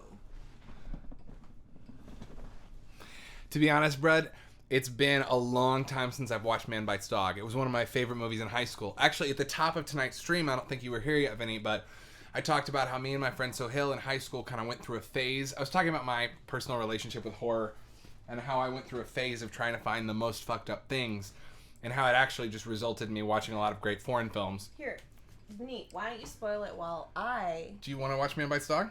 I do. Okay. I'll Well, Stephanie bio breaks. Yeah, go ahead and spoil Man Bites Dog. I actually don't remember the scene. I remember a few scenes very well, and the rest is a little hazy. I also tried to remake it in college and gave up because I realized I didn't want to make a remake. Yes, go on. I'm back!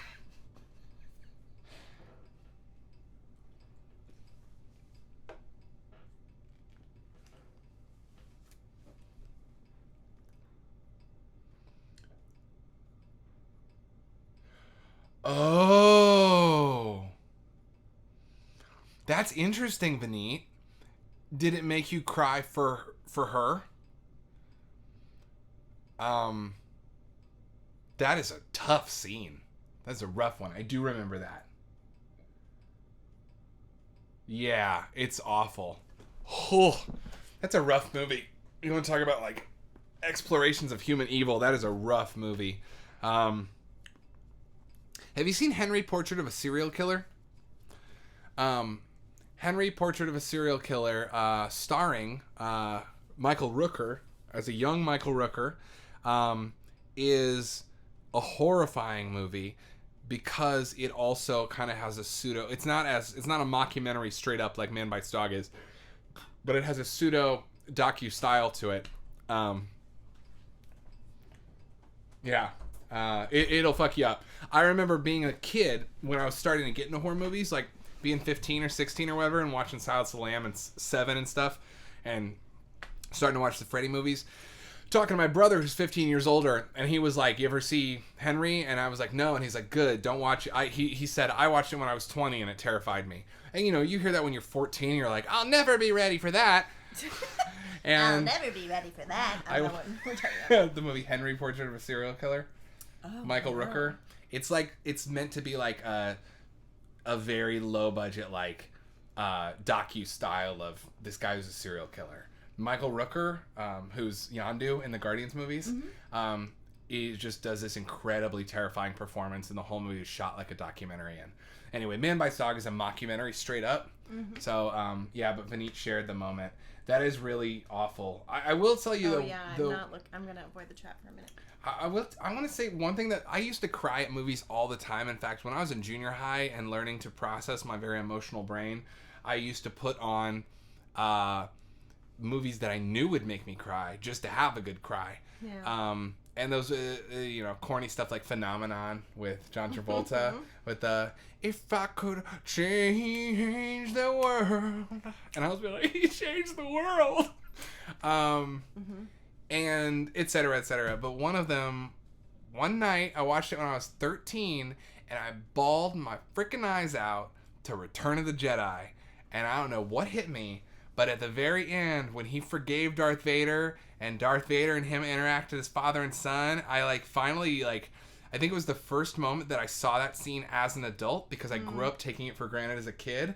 And at age 13 or 14, something just unlocked where I understood the relationship in a deeper way, and understood that he had just sacrificed his life because his son made him realize the world wasn't an awful place. And I just broke down.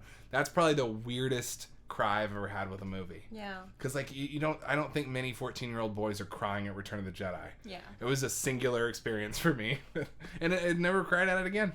Yeah, I mean, it's interesting how certain things hit you differently, as we age or whatever. Do you find yourself crying more as you age? Because I definitely am way more sensitive. And I definitely can look at some opinions I had when I was younger and be like, "You cynical little shit." Yeah.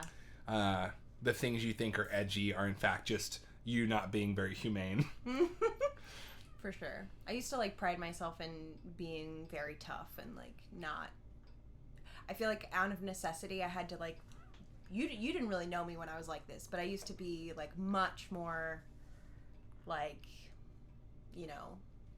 I don't know, like, just not I mean, I'm still guarded, but it was like an exterior. Like a tough girl? Like I was like I was very much like wanted to prove that I was tough and like was not emotional, and yeah. So I used to be, and it's interesting, I feel like the time in my life where I was most concerned with seeming tough was the time in my life when I consumed the least amount of media. Huh. It is interesting how we create our own character for ourselves, and how that's another thing why so many people say, and we, by the way, endorse 1,000%, and representation matters. Mm-hmm. And obviously, most of the time we use that expression, we're saying racial, ethnic diversity, sexual diversity, mm-hmm. gender diversity matters, but also people acting in different ways as a form of people processing trauma, processing emotions in different ways matters. Yeah. And that's like, if you never see that, if you never see people being vulnerable and see a character, you can say like, oh, I like how she just kind of bared her heart there. Yeah. You don't get like, and I've been accused of the opposite. I watch so many things that I've been told by past romantic, we'll call them lovers, scandalized, that I treat life too much like it's fictional, and I think I've come the other direction. But I think you didn't know me back when I was a little bit more like everything's faded, a little bit more head in the clouds. Yeah. And so I think that's something that frustrates me as I get older, is everything feels very callous, especially online, and sometimes I enjoy getting older and more sensitive and feeling smarter in certain ways, or smarter in an emotional sense. Mm-hmm. But I think the internet feels so saturated with like, he who gets the cleverest burn wins the day. Mm-hmm. And sometimes that just feels so exhaustingly meaningless to me. Yeah. Which is why I love this space, because I feel like we're using the internet to actually connect. Yeah. Yeah. Anyway. Well, do you want to talk about the movies we watched? Yeah. Okay, so that's a great prompt, though. What's your weirdest thing you've cried at? Oh, the reason I asked that question is because of the Killer Clowns thing. Oh, duh. And then I was remembering the opening sequence of a movie that I cannot remember the name of, and it's We'll remember it together. It's Robert De Niro. It's Robert De Niro. I've told you about it before. It's him. It's Angel Heart? No, it's him prepping for a meal with his kids. Oh, he's an older Robert De Niro. And he's trying to pick a wine. He's trying to pick a wine on the wine aisle, and he's trying to get a nice steak. And then everyone cancels on him while he's out prepping. Right. And then the opening sequence ends with him grilling the steak by himself, listening to the voicemails of his kids canceling on him. And I swear to God, it just like touched my soul in a way that I did not know was possible. And I don't even think the movie was that good, because that's the only scene I remember. I think you remember in the film Dirty Grandpa. That was it. No. I think it might have been The Kids Are All Right. No, it wasn't The Kids All Right. I think it was... It was Joy. It was The Audition. It was The Intern. The Bagman. The Family. It's The Family. No. That's a Luc Besson movie that he was in 2013. I thought Luc Besson retired. Okay, we need to talk about that. Luc Besson, director of Fifth Element, The Big Blue, Subway, La Femme Nikita, Leon the Professional, went on to just produce a lot of French action movies in the aughts and retired. Why are you sorry? Because my hair is like... He was supposed to be retired. Down. Well, we'll find... it was Little Fockers. Yeah, it was Meet the Fockers. Little Fockers. Return. Is it The Irishman? Irishman? No. It's like a family dramedy. Vinny just it was like, that's out of nowhere. Valerian sucked. So I haven't seen Valerian yet. Valerian kind of falls into the category of what we were talking about earlier with Battleship Earth, which is like, I want to give it such a benefit of the doubt because it looks so pretty and blue and outer spacey. But then again, so did Lost in Space, and that movie was trash. Valerian is a Luc Besson produced, or did he direct it? Did he direct it? Valerian and the City of 1,000 Planets. Are we talking about? Oh my God, Luc Besson directed it. That's crazy. So he is back. this movie. Do you remember seeing this movie? Like, promotions? I remember seeing promotions, yeah. I was so excited for this. I was like, I Luc remember. Besson's back in sci-fi world. I remember. And I bought it on Blu-ray on Black Friday for horrible to $5, and I never finished it. It's horrible to watch. Well, I own it. I'm going to watch it at some point. Well, what did we watch this week, Stephanie? Yes, what did we watch? Sorry, my hair just fell down. How is it? Is it crazy? Looks great. I think it looks cool. Okay, cool. Looks punk rock. Okay, Well- let's talk about it. It's quarantine hair. It's big. It's bad. It's bold. It's in control. It's out of control. I thought you said quarantine. It's quarantine hair. Children of the quarantine. Okay, so this week we watched... Should we just go one by one? No. Also, remember Lucy? That movie sucked too. Also Besson. Well, maybe he's not that good. No, I think rather than going all Big Bad Beetleborgs, I think rather than going all at once, I think we should do them one at a time. Great. And I think we should do our thing where we both say what our recommendation scale is. Mm-hmm. So, why don't you go? You want to go first? You go. Okay. The first movie we watched was Cherry Falls. Cherry Falls, I want to say 98, 99, 2000. Okay. 2000, definitely part of the post-Scream slasher genre recycle. Of course, Scream came out in 1996, and there were a host of movies that were very inspired by it. Witty, well-spoken teenagers fight a killer. It would also create the basis for the best TV show of all time, Buffy. But at the time, a lot of slashers, a lot of package lunch characters, groups of characters that are designed to be killed off. And obviously the other big part of it is the whodunit aspect. Mm-hmm. So Cherry Falls decides to do that, but it does a flip. Whereas Scream was like all about, what's the first rule to avoid dying in the Scream universe that Randy says? Rule 1, don't have sex. Now, of course, in Scream, the whole point is that Sydney has sex and wins because she's reinventing the rules of the genre. But don't tell any of the other horror producers from the era that, because they didn't get it.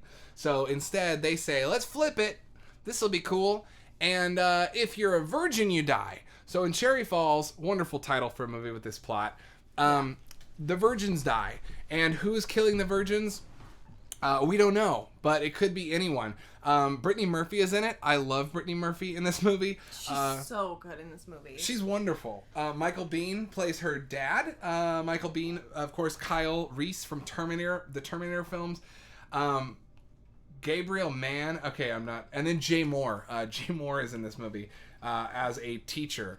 So I actually thought it's not as fresh in my head as it was, but I actually really liked this movie. I think for me, this is a strong recommendation. It's not highest recommendation. It's not the best movie ever, but I'd say it's a really strong recommendation, especially if you're a fan of slashers. I had never seen it. It was a blind spot for me. I really enjoyed it. I thought the kills were nice. They had a good amount of intimacy and violence. They were sudden. It was good. It worked as a slasher movie. I thought Brittany Murphy was on fire the whole time. And I loved that it actually went there when it came to a town of teenagers deciding to have sex. I also thought it had some really interesting points to make about sex versus violence and representation in media.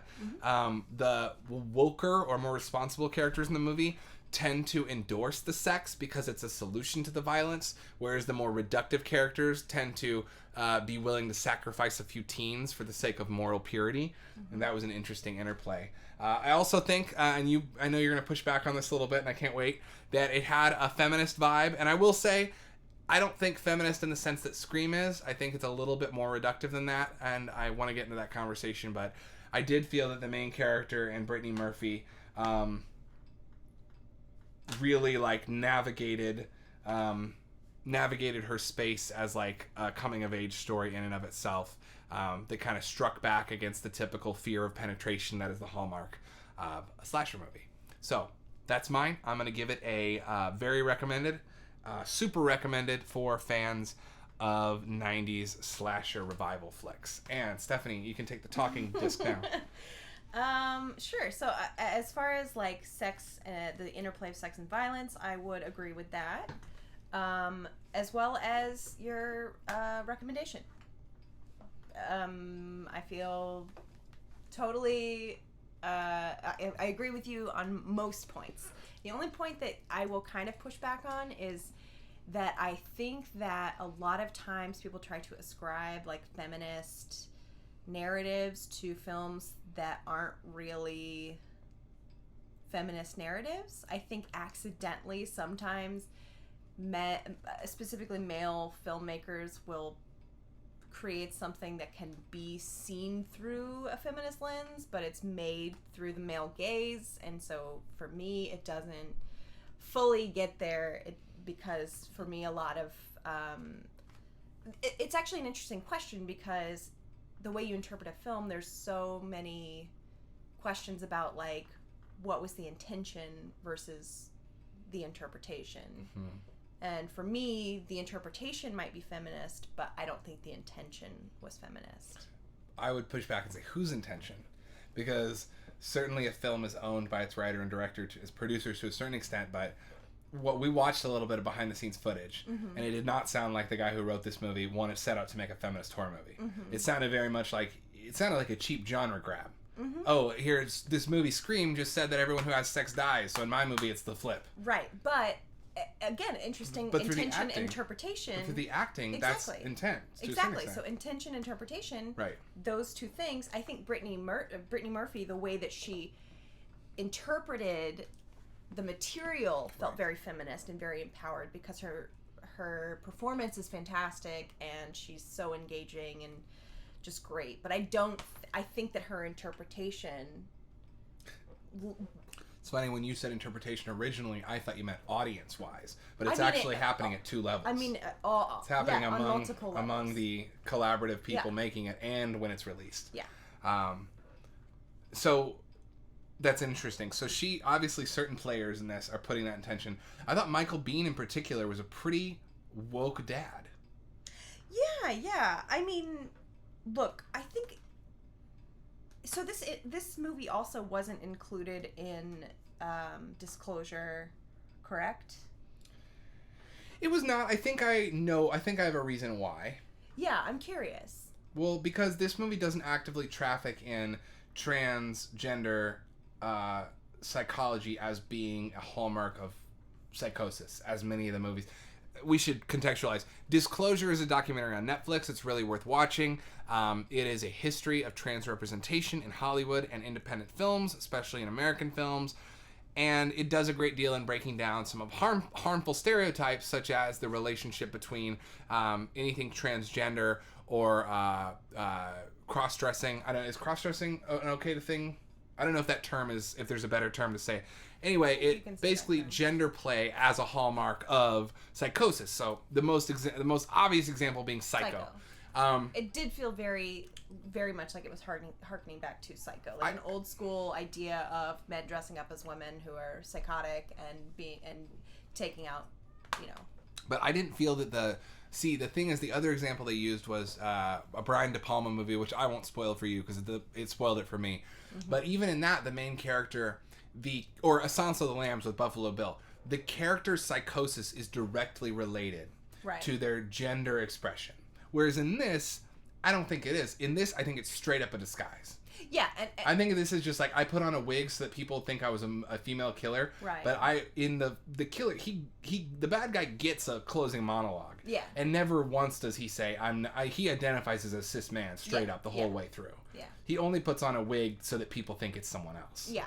And I wasn't bringing up that fact to like say that it should have been included in Disclosure. I was just saying exactly how we're breaking it down, like this is probably why it wasn't included. Mm-hmm. Yeah. Yeah, I mean, I thought it was really fun. I think if you like slasher films, I think if you like Scream, I think if you like movies from the late 90s, early aughts, yeah, I mean, it's okay, I'm a huge fan because that's when I got into horror personally. Yeah. Scream is what I watch, and then I saw Final Destination in theaters. Shout out to my friend John P., who went with me and said he had to go to the bathroom after the first murder scene. We all know you were scared, John, but we love you. And then we went roller skating, or ice skating afterwards, because the mall that we went to see movies in junior high had a movie theater and an ice rink, and they did a thing called like Party Fridays or something, and they play Justin Timberlake Who's music. their copywriter? I don't know. It was called something. Hold on, I've got it. Oh, it was called Rock and Party Skate. Fridays. No. I made that up. Should I write that down? Can you remember that? It's Party Fridays. Thank you. It was called Rock and Skate. And we Even went to Rock better. and Skate, and I remember thinking, like, oh, I'm going to slip on the ice, and my skate's going to fly off, and it's going to cut that thing, and then that, That is my mind. Yeah. But not so fun. Gave me major Final Destination brain. But yes, Holdenwook was there. Yes, he says, haha, I forgot about that, if that's the John I'm thinking of. Ice skating is Yes. a horror show. Yes, no, you were there. We saw Final Destination. John got scared and went to go to the bathroom for a really long time, and then we went to Rock and Skate, and we kept being like, what if the scoreboard falls on us? Okay. Yeah. That urban legend, which I really want to rewatch, Halloween H2O. So Cherry Falls I never caught, probably because it's very explicitly sexual, and I was probably, again, like the movie is making the commentary of. Yeah. It's funny, my parents didn't show me Cherry Falls, and also didn't do as well, because selling violence is A-okay. Selling sex is scary. No. Now that's scary. What's the next thing we should talk about? Yeah. Let's talk about, I think, this one, because it'll feed into the third one well. Okay, speaking of ice and death, coming up next we have Silent Night, Deadly Night. This, is the original unrated tape, although I have been doing some research, and it sounds like the Blu-ray of this has about 5 more minutes of gore. Okay. Yeah. Yeah, we were just discussing, like, Well, there's no based R on the rating on run this. times and the lack of rating on the tape, we were wondering if it was the... It does say here, Silent Night, Deadly Night is the movie they tried to stop you from seeing, and now it's in its original and uncut version. It says that right on here. Okay. Oh, it also says it's as ghastly and controversial as anything ever seen on film. I don't know about that. Silent Night, Deadly Night. This front, I love this. It says, quote unquote, dash my mom. It says, quote unquote, dash your mom. As ghastly and controversial as anything I've ever seen. Pedro says, not they. Anything but they. Oh my god, Holdenwook was going through his ticket stub collection recently. God, I wish I knew where mine was. I think it's at my folks' house. Came across a ticket to Fear.com, a movie he forgot existed. Fear.com is such trash. Whoa. Will, I've never seen that, but I remember seeing the preview for that. We saw it in theater together. That's why your ticket stub is from going to see it with me. And I remember being so confused and bored by that movie. It is so bad. Oh my god, I think I was so mad. I was very protective moviegoer as a kid too. And yes, it's a Christmas movie, Vinny, which is, I do remember it was trash. Like turbo mega trash. Yeah, it was fucking bad. It was awful. I remember Will and I walked out of Gangs of New York once too. I came around on that movie later, but I will always cherish walking out. Yes. Because we were like, this is dumb. Okay, so Silent Night, Deadly Night. I have to read the tagline on the front. If Nightmare on Elm Street gave you sleepless nights, and if Halloween made you jump at every shadow, and if every Friday the 13th was more frightening than the others, then beware, Santa's here. Silent Night, Deadly Night. Ho, ho, ho. Opinions on the Silent Hill movie. Man, I played through... Hold on.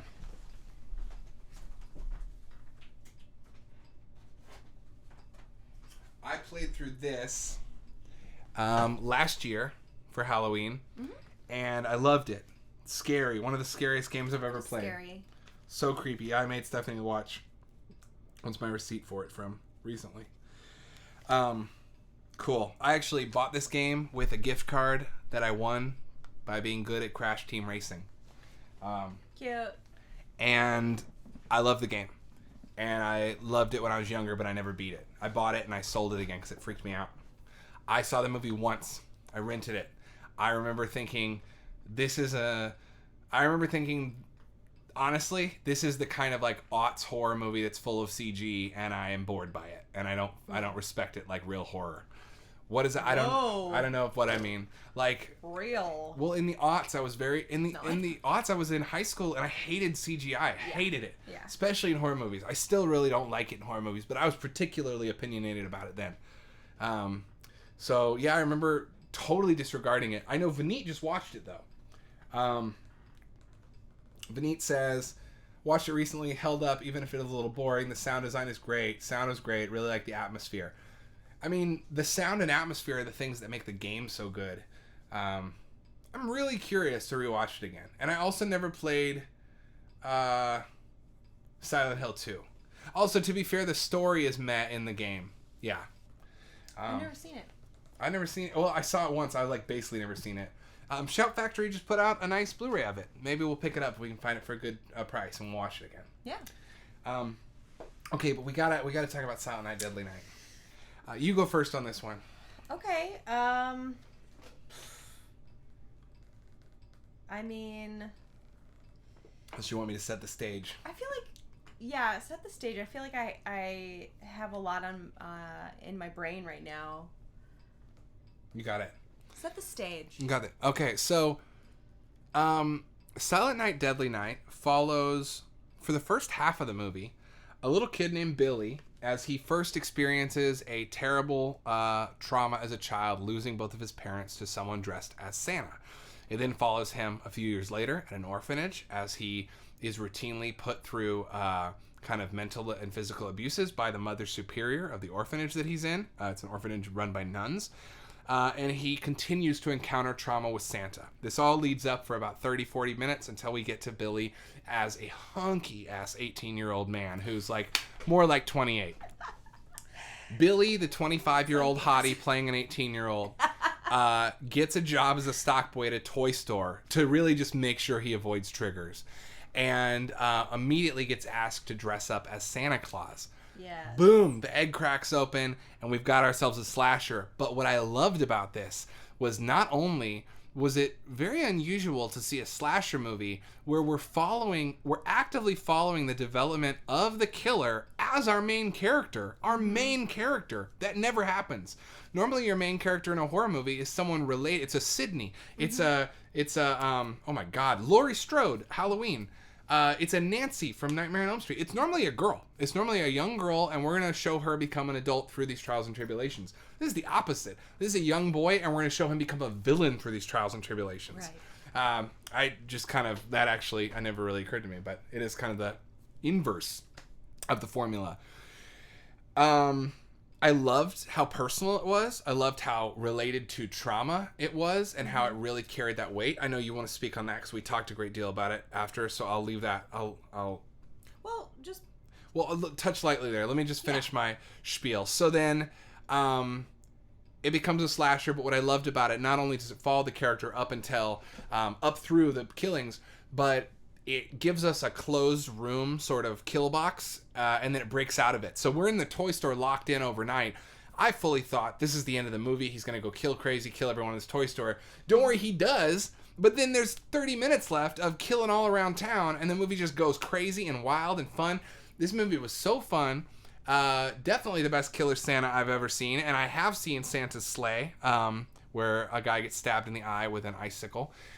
And I really just delighted in it all the way through. So for me, this is actually a highest possible recommendation. I think this deserves to stand alongside Halloween.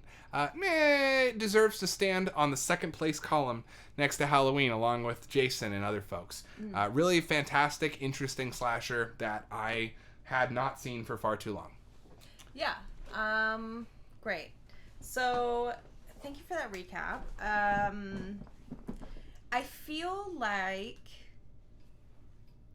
it's great that our one of our movie club picks was Drag Me to Hell, because for me this did a lot of interesting genre bending, or like expanding upon the genre of just a slasher. I found like it to be weirdly charming and funny in a way that a lot of slashers aren't necessarily. I found like the characters in the toy store to be like really interesting and have some depth. Like fleshed out people. Yeah, exactly, which is not always the case. So Yeah. you can like see not only the victims more fleshed out, but the killer, you see the evolution of that through trauma, and it's like generational trauma, and it's this, you know, childhood trauma, and it's an interesting film in terms of trauma and triggers, because you actually see like his PTSD manifesting with flashbacks and triggers and all this stuff, and you see the thing I was talking to you about after we watched it was, it's interesting that he's Santa Claus, because Santa Claus is like a myth that we've created. Oh, sorry, spoiler alert. I mean, Santa's real. Oops. I think I just told Adam that Santa doesn't exist. No, so what I was saying is that Santa Claus is like this myth that we've created that's supposed to be like this magical thing, but, however, you tell me if you weren't traumatized by Santa Claus at least once when you were a kid. This idea of being a child and having to sit in a strange man's lap where you have no agency over your body or your boundaries.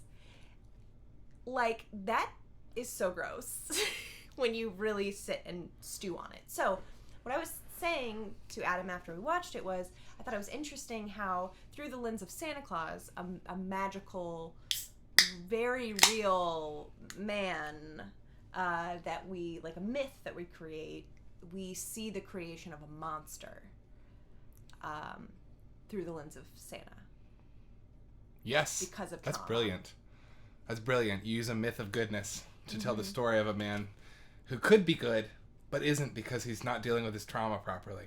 And he's been re-traumatized over and over again by Over Mother and over. Superior. Now, I don't personally think Santa is a creepy figure. I think that's all how you take it. I think certain mall Santas are very creepy, and the insistence that our children sit on strange men's laps is creepy. Right. But I will go to bat for Santa as a good dude in Look, general. I'm not saying in general it's creepy. I'm saying, like, you're dragged to a place to sit on someone's lap that you don't know. And if you have any kind of, like, issues with familial issues or boundary issues or anything at all, like, it's not really good for boundaries for kids. Not cute. Well, they do that now. I think actually now they have more of a thing where, like, the Santa will be like, do you want a fist bump or do you want a high five? And I'm not trying to be the person who's like, let's, you know, suck all the joy and tradition out of things. I don't think you are. Means. I'm just saying. I think there's a creepiness with the mall Santa tradition. I'm just saying, like, that's what I mean. Santa himself is just a grandpa who wants to give kids toys every year during a cold time of the year. Yeah, but there's also, like, so much tied in with the mythology of Santa and the mythology, again, spoiler alert, of religion, about being naughty or nice, good and evil. Like, there's... Well, I feel with like Santa, that's yeah, really, there is because that. with Mother Superior... Well, that is the whole naughty, nice vibe like, of the really, movie. Yeah, that's what I'm saying. I know it's like this.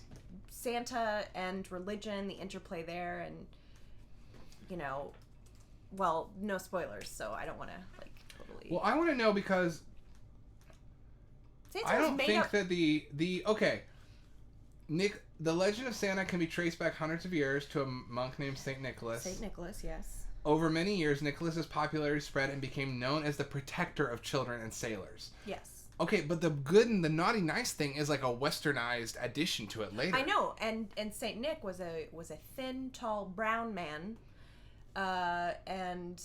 But it's like he just wants to give. Coca-Cola did it, yeah. Coca-Cola made him like a fat old white dude. But they want to give. He wants to like give. I'm saying I believe in Santa in the purest form. I can't believe we're having this debate. I believe in Santa in the purest form of like an elder citizen who's magical, who's a benevolent. I think of Banana Santa as a benevolent force who. I'm not saying he's not.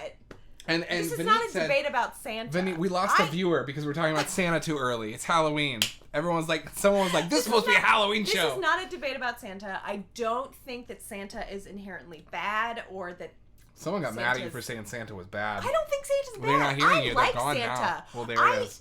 Not gonna get us a viewer back. I like Santa. Benita said, I believe in banana Santa. I believe in Banana Santa. I like Banana Santa. Benita also said he's an Omega level mutant. That's a theory that Santa is part of the X-Men canon. Or actually, no, he is. Santa is in Marvel Comics as a canonical part of the he's a mutant, and he's an Omega level mutant, meaning that he's existed for thousands of years. That's amazing. Do you know what I said to my dad when one of the only like earnest conversations I've ever had with my parents was, "Do you believe in Santa?" And my dad sat me down, I remember this vividly, and he said, "Do you believe in Santa Claus?" And I said, "I believe wholeheartedly in the idea of Santa Claus. And I know that St. Nicholas is real. And I love his message of giving back. Aww. But I don't believe in a man flying through the air and giving toys to children all over the world in one night." I basically gave myself the Santa doesn't exist talk. And my dad goes, "Well, you basically covered it. Okay, bye." That's amazing. I don't remember when I stopped believing. I think I just one day was like, oh, it's an idea. But I think actually I got to the idea part later. For me, it was it's your parents, and then later, oh, it's an idea. My brother, shout outs to my brother who tried to keep me believing for as long as possible, because he honestly, when I first started expressing doubts, when I was like 7 or 8, that age of reason, and I was like, I don't think it's real. He was my brother. What were you like? I don't think it's real. I don't think it's real. I don't think it's real. Hey, give me the hat, dude. Oh no, tough kid. My brother told me, he's like, oh, let me break it down, dude. Yeah, of course, flying reindeer, magic pixie dust, all that, like coming through the chimney. Yeah, obviously, you're smart enough to know that's not real. Santa is actually underwritten by NATO and the U.S. government. And he's given all the money he needs. So every year he can manufacture all the toys, and a lot of his blueprints go to toy companies. Wow. He's also got got stealth jets that were gifted to him by the U.S. government. So he can take a B-57 bomber and he flies it. And that's how he's never detected by radar. He's actually got a team of people doing that, and they all take it and they drop the presents off to mom and dad, and then they hide it under the tree. It was like, and so I was like, oh shit! And like, whoa. He was playing into your like. Yeah, so I believed it for like 3 more years. I believed it till like 11. I was like, yeah, dude, Santa's just got shit on lock. He's a professional. He's got the highest tech. He works for the government. Yes, it's like first tech goes to the military, then Santa, then Amazon. Suddenly there's a clatter on the roof. Oh, Vinny over at his mom. That's so cute. Oh, NATO does track him every year. And speaking of Santa, let's get to our the third movie we watched together this week. So, reminder, we watched Silent Night, Deadly Night, and then we also watched Dolls. And, okay, I'll set the stage real quick. This is a movie from Brian Yuzna. Producer Brian Yuzna. Director Stuart Gordon. The team that's also behind Society and Reanimator. Brilliant team. We talked about Stuart Gordon before on the show. This was one, and From Beyond. And this was one that I had never seen before. And it is just what it sounds like. It's about a bunch of dolls who are alive and kill people. It's a tight 78 minutes. It's full of effects. It's super fun. Essentially, the plot is a stormy old house, classic setup. Bunch of people's cars break down. They have to stay there for the night. Classic setup. There's a bunch of dolls that are creeping around everywhere. And again, a very naughty or nice thing. The dolls can know if you're a child at heart or if you're not. It's a very like, can you hear the bell from Polar Express sort of vibe. Great. This would probably be for me, maybe not a highest recommendation, but I would say this is a strong recommendation, especially for fans of Reanimator, especially for fans of effects-driven horror. And that's a setup. It's a really simple plot. I loved it. Not much more to say. Some really inventive kills, some good use of gore. And I think Stephanie will get into. Stephanie made a brilliant observation about this and how it relates to.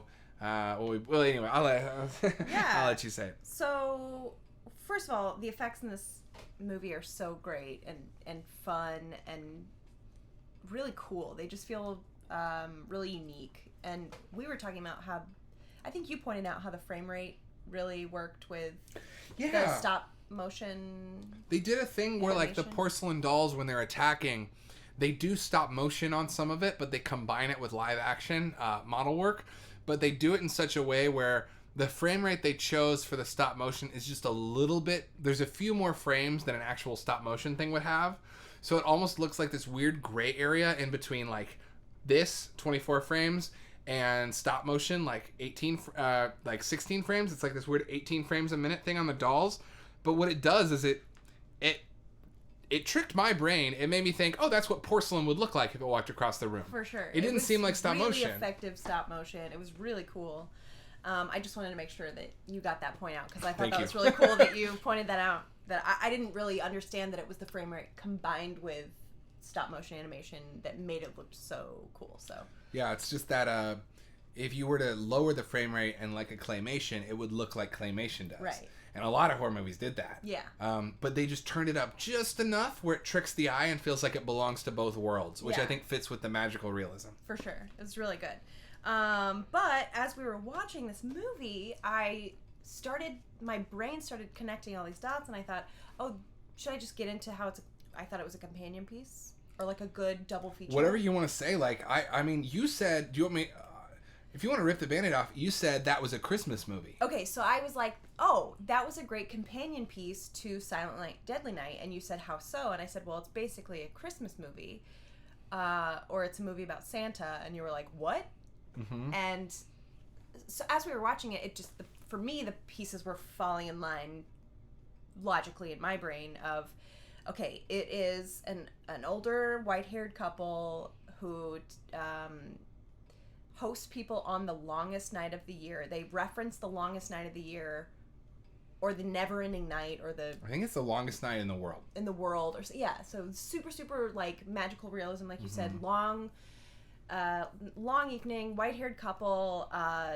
The two things that are referenced in the house are elves and dolls, toys and elves. Constantly, they talk about the elves. They talk about dolls, and then the couple, with the help of the elves and the dolls, judge the individuals within the house on the longest night of the year based on whether they're deserving or not, naughty or nice. But it's put in terms of if they have an inner child or not. Yeah, exactly. The two that are spared are the little girl who's our main character and Ralph, who's she's the little girl. They don't kill her off. She's our main character, and then there's Ralph, who is largely protected. Not a huge spoiler, but he's protected because he's a big kid. Yeah. But yeah, they're an old couple who live in isolation. Mm-hmm. Oh, that was another thing I said. And you also said the other thing I think you forgot, but you said to me was that he's literally a toy maker. The toys dolls that are in the house, he made. He's the toy maker, yes. So he's a toy maker. It's an old couple. They live in isolation. The dolls, anyone who's too much of a cynical adult, the dolls judge and hurt. Mm-hmm. And I think that was brilliant because but as soon as and the little girl keeps saying, I hear the elves. Yeah, exactly. Yeah. Yeah. So in my mind, I was like, oh, this is a thinly veiled Christmas horror movie. And we looked it up, and we couldn't see anything to suggest to Christmas at all, that it had been written that way. But you're right. You're 100% right. I think that's a brilliant observation, honestly. The other thing good double feature. Well, the other thing I want you to talk about, good double feature, and the other thing I want you to talk about, Stephanie, is Stephanie is a music theorist and a very talented musician, not a skill that you get to show off much these days. But Silent Night, Deadly Night. Oh, right. Has a really fascinating score. Right. Yeah, let's talk about it. Well, for one, there's a Silent Night, Deadly Night soundtrack has like 10 totally original Christmas carols and songs that play on the radio that are not songs we know because they're from the alternate reality of the movie. But people are flat out fucking like singing them together like, I got the Christmas fever.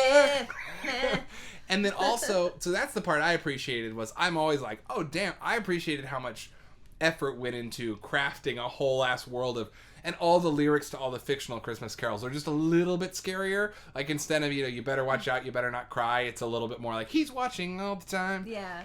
He's right around the corner with a knife. Exactly. Jingle bells, smelly, smelly smells. Smelly, smelly smells. What you noticed was the deconstruction, how the score, anyway. Yeah, so, so the score... A lot of parts of the score are traditional Christmas carols, and I'm assuming that they made up all these Christmas carols because of rights issues and money and blah, blah, blah. And maybe I'm off base, but my ear heard deconstructed Christmas carols as, like, the baseline for the composition of the film, for the music. So it was like, you take like a Jingle Bells or a Silent Night, you take that chord progression, you chop it up, or you put it in a different key, and you have your, like, theme for that. Well, I guess the theme would be the overall theme, but you have the baseline or the ingredients of that part of the score. And it interspersed, like, the one you pointed out to me was the deconstruction of 12 Days of Christmas. Yeah. But then there were things, and I know that certain songs are public domain like that, Deck the Halls, and those were a bit more explicit, but then, it was almost like, if I were to visualize it, I would say, like, these are the notes to Deck the Halls, and these are the notes of a horror score, and it's kind of doing this. Mm-hmm. It's kind of like, ding, ding, ding, ding, ding, ding, ding, ding, just kind of bending it enough to make it creepy. Yeah. I thought I didn't notice that at first, but you have a hell of an ear. And Pathos said, Jingle bells, Batman smells, Robin laid an egg, Batmobile just lost the wheel, and Joker got away. Hey! Thanks for tuning in, all you crazy cats out there in TV land. Let's do a station ID. Let's pause for station identification. You are tuned into UltraLoop. This is a channel where anything and everything goes. A lot of video games, a lot of group streams, and of course you are in a video store every Tuesday night with me, Protextor. And me, Stephanie. / Flock of Schmeagles. Flock of Schmeagles. You can follow Stephanie. / DJ Stephanie Michelle. There you go. Anything, UltraLoop. Yep, anything, Pathos. That's right, anything. You can tune in for really fun game streams. Alon has been playing some Crash Bandicoot 4. I'm super jealous. I got to join you for some of that, dude. Let's talk. And this channel was started by Alon Wachowski, Colt Joyce, Keelan Haynes, Kenneth Benefield, and us. You can follow us on socials. We certainly do appreciate your subs and your comments. And when you are in the video store, feel free to bring up anything movie related you'd like to in the chat. We tend to go through, and this laptop just died. I'm glad we brought up the chat over here. I'll get that charger for you. Where are your you don't need to. Okay. That's fine. Where are your Twizzlers? Well, they were all eaten. This store is about cultivating a digital space where we can hang out in a video store. So, when we go through the show, we typically start off with new arrivals, what's come in, then we go into what did we watch. We just finished what did we watch. We did. However, we're going to insert a new section into the show now. Based on... The dot connecting. Based on the dalt connecting. Between dink and dink. The line between these, what we realized is we accidentally started a little Christmas theme. Mm-hmm. And we have Silent Night, Deadly Night 2 on our to-watch list. And we've got a Mondo Macabro DVD of an Aussie horror film called Don't Open Till Christmas, which is a slasher where Santas die. We have Black Christmas, Bob Clark's slasher, which neither of us have seen. It's a huge thing we need to watch. And then we also have Elves. Elves is a monster-based Christmas horror movie. And even Santa's Sleigh. Anyway, the point is, like, we've got a lot of Christmas horror, and we thought, oh my goodness, with this theme, why don't we do a theme week every week on the stream? And so we said, okay, we settled these Christmas movies. It's Stephanie's idea. Do you want to explain it? Because it was your idea. Sure. So I thought at least through the first week of November, we would experiment with having a theme week every week. It's pretty easy to experiment with that for the Halloween season, right? Horror, blah, blah, blah.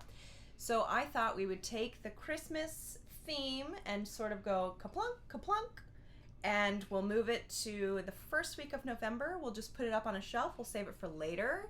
And we can transition from the spooky season into the holiday season together with some spooky, scary, slashery horror movies. Christmas movies. Christmas themed. But from here on out, for the rest of October, we will have a new theme that you can help us out with, kind of, fleshing it out, and we can talk about. Yeah, so every week is going to have a theme. Obviously, this week doesn't, but we're going to set a theme for next week. Mm-hmm. And then basically, just like we do Movie Club, if you're tuning in for the first time, we do Movie Club every week. We pick a movie, we will all watch it together, we talk about it. And we're coming up on the Movie Club segment really soon here. Mm-hmm. But we figured, why not just expand that Movie Club idea into a theme week? So every week we'll have a theme. We will make one standout movie from that theme our Movie Club pick. So if that's all you can do, if you can just watch one, you have the Movie Club pick and it fits into the theme. But if you want to widen it up and get really thematic with us, we're going to go ahead and give you some suggestions for movies that are on theme.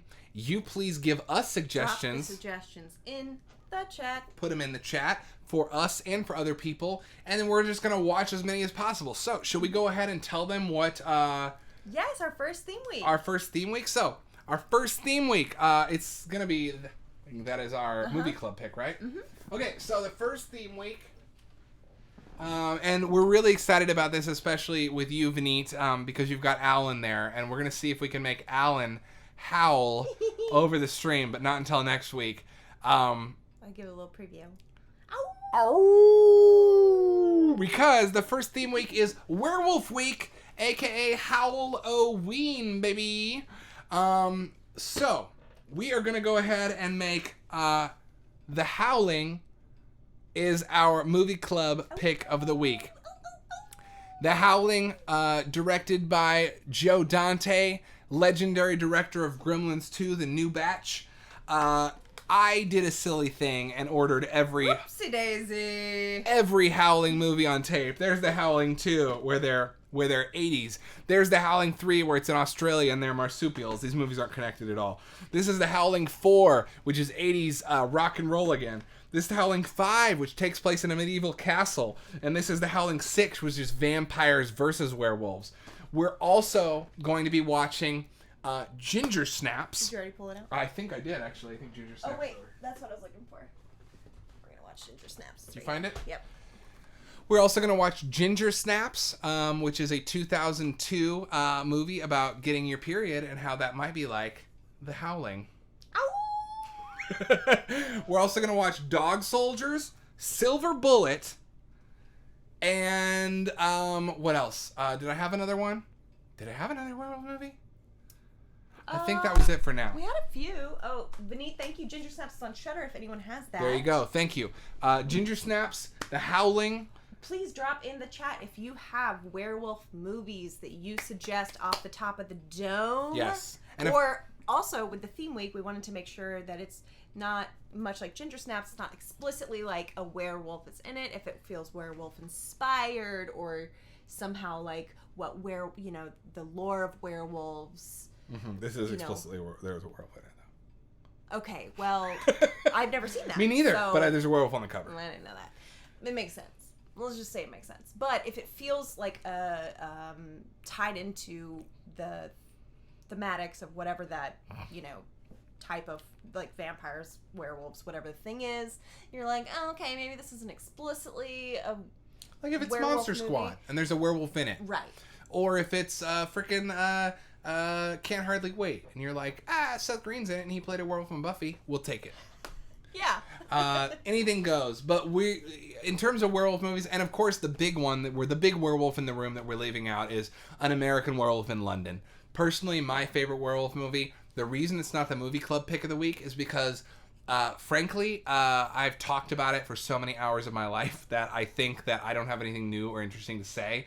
But we can get into it because it's definitely a masterpiece.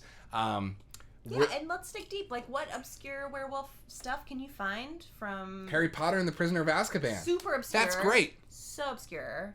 No, it's really good. No, werewolf movie, because the werewolf. I know. Lupin. I know. But yeah, obscure. Okay, here's a few obscure ones. Bad Moon, Wolfen. We'll get into it. There's a lot of werewolf movies out there. But what we want... Abbott and Costello Meet the Wolfman. You to go down the rabbit hole. Yes. Or the werewolf hole, if you will. Whatever furry hole you find, you just plow right in there. Mm-hmm. That's the message of this show. Plow furries. Is it? The original Wolfman from 1941 was my jam as a kid. Says. Oh, cool. Yeah, we got that right here. The Wolfman from 1941. This set. Well, let's cheat here. The Wolfman, Frankenstein meets the Wolfman, She-Wolf of London, and Werewolf of London. So this actually had 3 sequels as well. So any wolf thing that you can find, again, the ones we're going to try and watch, we're going to try and tackle the Howling franchise, Ginger Snaps. We'll see how many we get through. We'll see what we get through, yeah. I'm going to try and watch all of them, but I know we'll watch the first one together, and then I might go on a little craziness. Ginger Snaps, Dog Soldiers, The Wolfman, American Werewolf in London, Wolfen, Wolf... Wolfing. The Wolfgang. Trap. Amadeus. The Brotherhood of the Wolf. I want to know, Brotherhood of the Wolf. Jack and the Wolf Stalk. I watched the... Wolf and the... La Pac de Loup. I have La Pac de Loup on VHS somewhere at my parents' house, Vinny. I remember watching that when it came out, Brotherhood of the Wolf. Do you remember seeing that? No. It was a popular, French action movie. Oh. I don't remember it being that good. I remember it being kind of interesting, but I only watched it once when I was young. Okay. La Pac de Loup. I remember liking to say that. Le Pac de Loup. There you go. So, from now on, we're going to do theme weeks. Are you so excited? Because I'm so excited. Oh! So yeah, if you've got any other Underworld franchise, Brotherhood of the Wolf, these are all perfect. Van Helsing, Wolf Cop. Wolf Cop! There we were you talking go. about that a couple weeks ago, how there's an original rap written for, or song. Oh yeah, you rap played it for me. You're like, this is dope. It's not dope, it's just like, look, okay, it's kind of like a low-level, bop, okay? A low-level bop. Alan is looking around. Okay, Alan, I'm sorry, Vinny. Can we do it? You give us clearance, because I don't want to be a dick and make your dog howl. Brotherhood of the Wolf, Stretchy Bone Sword. Oh man, I barely remember that. Underworld, Wolfman, Van Helsing, Ginger Snaps, Azkaban, Howling 2's subtitle. See, I wish mine says Wolf Bitch on it, but it doesn't. But I'm really excited to watch these Howling movies. So, fun fact, Howling 5 arrived broken. It arrived with the little flap on the VHS snapped off from shipping. Yeah. And I had to, and so... What tapes did you destroy? Okay, so, weirdly with tapes, okay, so I had ordered a lot off eBay of all the Howling movies, and then I'd also ordered Halloween 3 by itself because the version that came in the lot looked crummy, and I also didn't think I was going to win both auctions, and I did. I remember on that day, I was like, Stephanie, I just won 2 auctions with the same shit in them. Anyway, I didn't mean to, but the point is that my Howling 5 came damaged, and it actually ended up working out because I was able to take the crappier copy of Howling 3, and it was in the exact style VHS case. Now, I tried with a copy of Signs on VHS that I don't give a shit about, and I tried with a copy of Misery on VHS that are like reprints. Anyway, they're like common, they're not worth anything, and I already own copies of them. I've heard this. So I tried to break them apart and fix it, and neither of them worked because it was like 1/8 of an inch off. So I ended up breaking this Howling 3, or the other copy of Howling 3 to fix Howling 5. It's all in the family, baby. It's a little late. Let's do it earlier in the stream next week. 10:30 for you over there. Got it. We will not howl tonight. So, I'm really excited that we're going to be moving towards themes for the streams. We will go ahead and actually, if you don't already, shameless plug, but I do host this show with Stephanie. So if you don't already, right here, it's so hard. It's like looking in a mirror where it says you are in a video store right now. It's going to change and it's going to say at PROTEXTOR. That's me on Instagram. Follow me there. I always make sure to post the updates from the week, and I will post that it is Werewolf Week, and I'm also going to post a lineup of the weeks ahead. Now, nothing is set in stone yet, so if you have anything you want to see as a theme week, please let us know. We know that this week is Werewolf Week. We're going to try and watch as many werewolf movies as possible and really dive into it next week for Movie Club. We know that the first week of November is Christmas horror week, and that's where we're going to get into all that again. But the next two, the two in between, I don't know. Shout Factory's Friday the 13th box set comes out on the 13th, so I'm sure we'll be watching a lot of Friday the 13th movies. Maybe we'll do a classic slashers week, a Freddy and Jason week. Whatever y'all think. Seriously, drop ideas if you have them. I'm really excited. I've only ever seen the first Howling. These aren't expensive. They're not really uncommon. I'm not like trying to ball out here on rare ass tapes every day.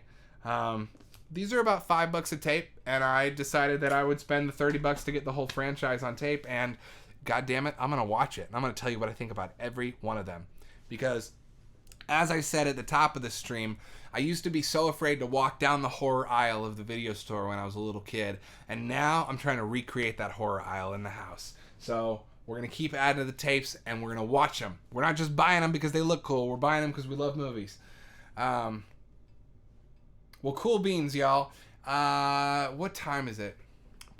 9:30. So we've been going for 2.5 hours. That's not bad. I think it's about time for us to hop into Movie Club for the week. So when Steph gets back, I'm going to use that as an excuse to go grab my own drink and pee one more time. Oh, I'm not trying to hurry you. The door just opened as I said that, and I worry that she heard me. I wasn't trying to be passive aggressive. Oh, no. All right. I'm going to pee, grab another drink, and then hop in a Movie Club? Yeah, let's do it. Cute. Cute. I had to put my hair up. I am not used to... When was the last time y'all got a haircut? Because it's been a minute. Here's the thing. I'm just not used to having my hair down, and this is like my everyday situation, just this weird giant bun on top of my head. You cut your hair 2 days ago. Did you cut your hair, or did somebody else cut your hair? I'm just it's so bizarre. I'm so not used to like literally hair touching the sides of my face and the back of my neck that this whole time my hair was down I was like, I feel like I'm doing like a Cher thing where I couldn't stop flipping it from side to side to like distribute the weight. Cut your own hair. I cut my own bangs. I can't go beyond my bangs because I'm afraid that I will do some pretty irreversible damage. But at this point, I used to grow my hair out very long and then chop it all off and give it to Locks of Love. So at this point, I'm just on that journey. I'm just going to grow it out and chop it all off again and donate it again. Last time I did that, my hair was, well, on the stream, it was down here-ish, and I chopped it to like here-ish. But like, shout out if you can cut your own hair. You know, it's a good skill to have. I feel like we're all just going with the flow right now. Just trying to figure things out. So here we are. Anyone else cut their own hair, or no? Just us? I feel like anytime I decide to cut my own hair, it's never premeditated. It's always like, oh, my bangs are kind of bothering me, they're getting too long, or they're in my eyes, and then cut to 10 minutes later, I'm out of the shower, and I'm like leaning over the sink with kitchen scissors and wet hair and just like, you know, going for it. Before I won't do it again. Yeah, it's definitely like, you know, it's risky. it's risky behavior. My best friend in middle school and most of high school would often do things pretty impulsively. And I remember one time I was coming over to see her, and her sister greeted me at the door and was like, "You've got to get in here.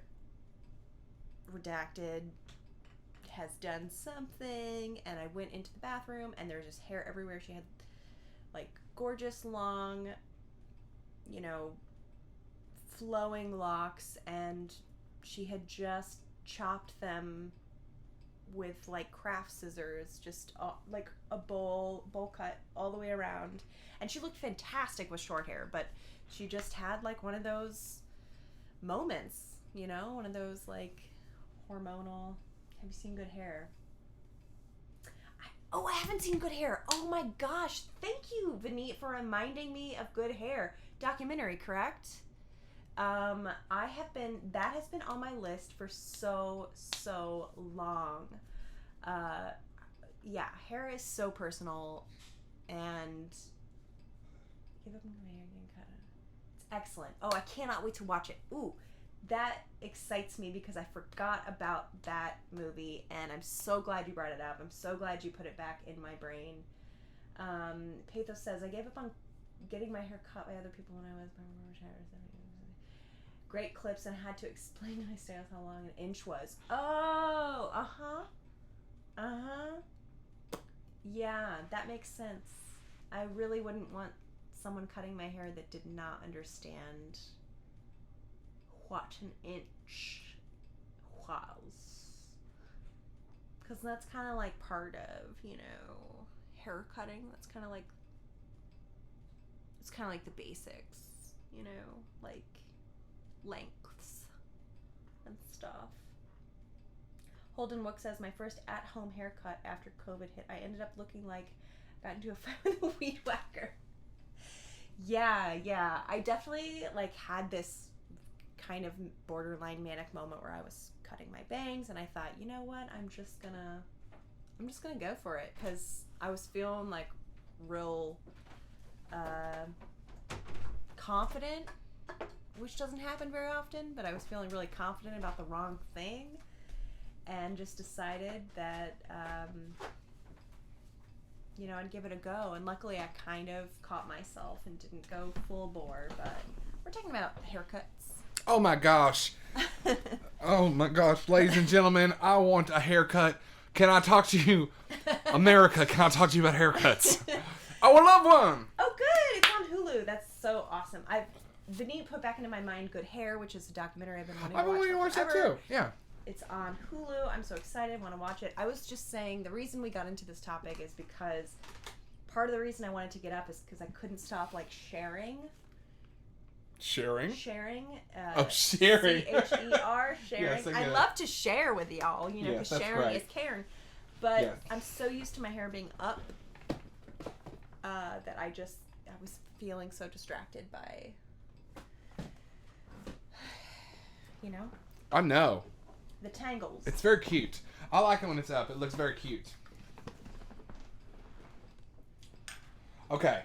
Oh my gosh. All right, movie club. Let's get into it. Movie club. Oh shit! I gotta do the. Hold on. We gotta do the little animation.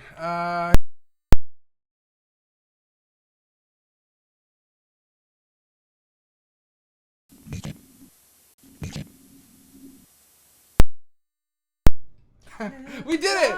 Movie club. It's a little bit of movie and you can watch it and you love it. It's a movie club. Movie club.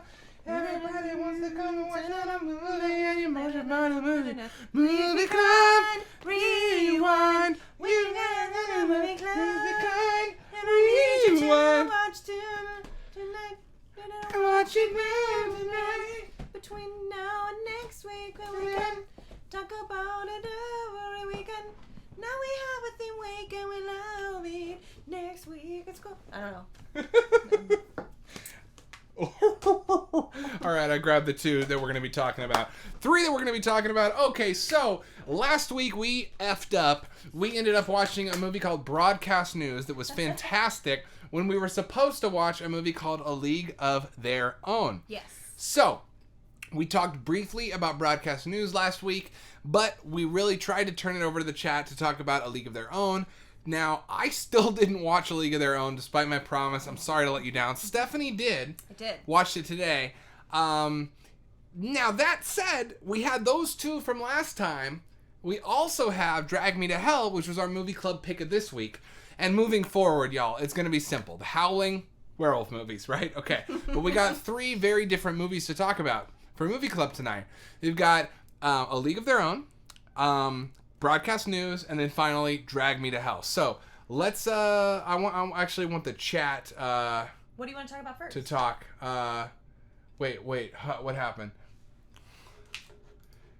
That their joke has gone on too long. Disagree. Adam has just been added to my dropkick list. What joke? What did I do to... Maybe we sang the Total Eclipse of the Movie Club too long. Oh, did we? I don't know. Did the song go on too long? Because we're improvisers, so we don't. I just want to know why Paytos wants to drop kick me. Cool. Because we can bit all night, baby. I think that's the problem. They're like, keep it to a min. Keep it to a goddamn minimum. Keep it to a freaking minimum. Hey, Dante. Hey. How's it going? We talking movies? Yeah, we're talking movies. You watched any Gremlins movies lately? Not since last year. All right, see ya. All right, bye, Dante. He only likes Gremlins movies. He only likes the Gremlins movies. Tell us about League. All right. Well, Adam didn't watch. Oh, I was added to the dropkick list because I didn't see it. Because I didn't watch it. That's why. Obs. There's no crying in movie club. Good point. Thank you, Will. Yeah. So right. I was watching this movie. So it's funny. I took notes last week for Broadcast News. Let me take those because I need to study them. Zip. They're probably not going to make any sense because those were my thoughts just pouring out randomly after the fact. This time was... You wrote toxic masculinity on here. Well, what isn't toxic? That's what I'm saying. Is there a movie you could write notes about where you wouldn't write that?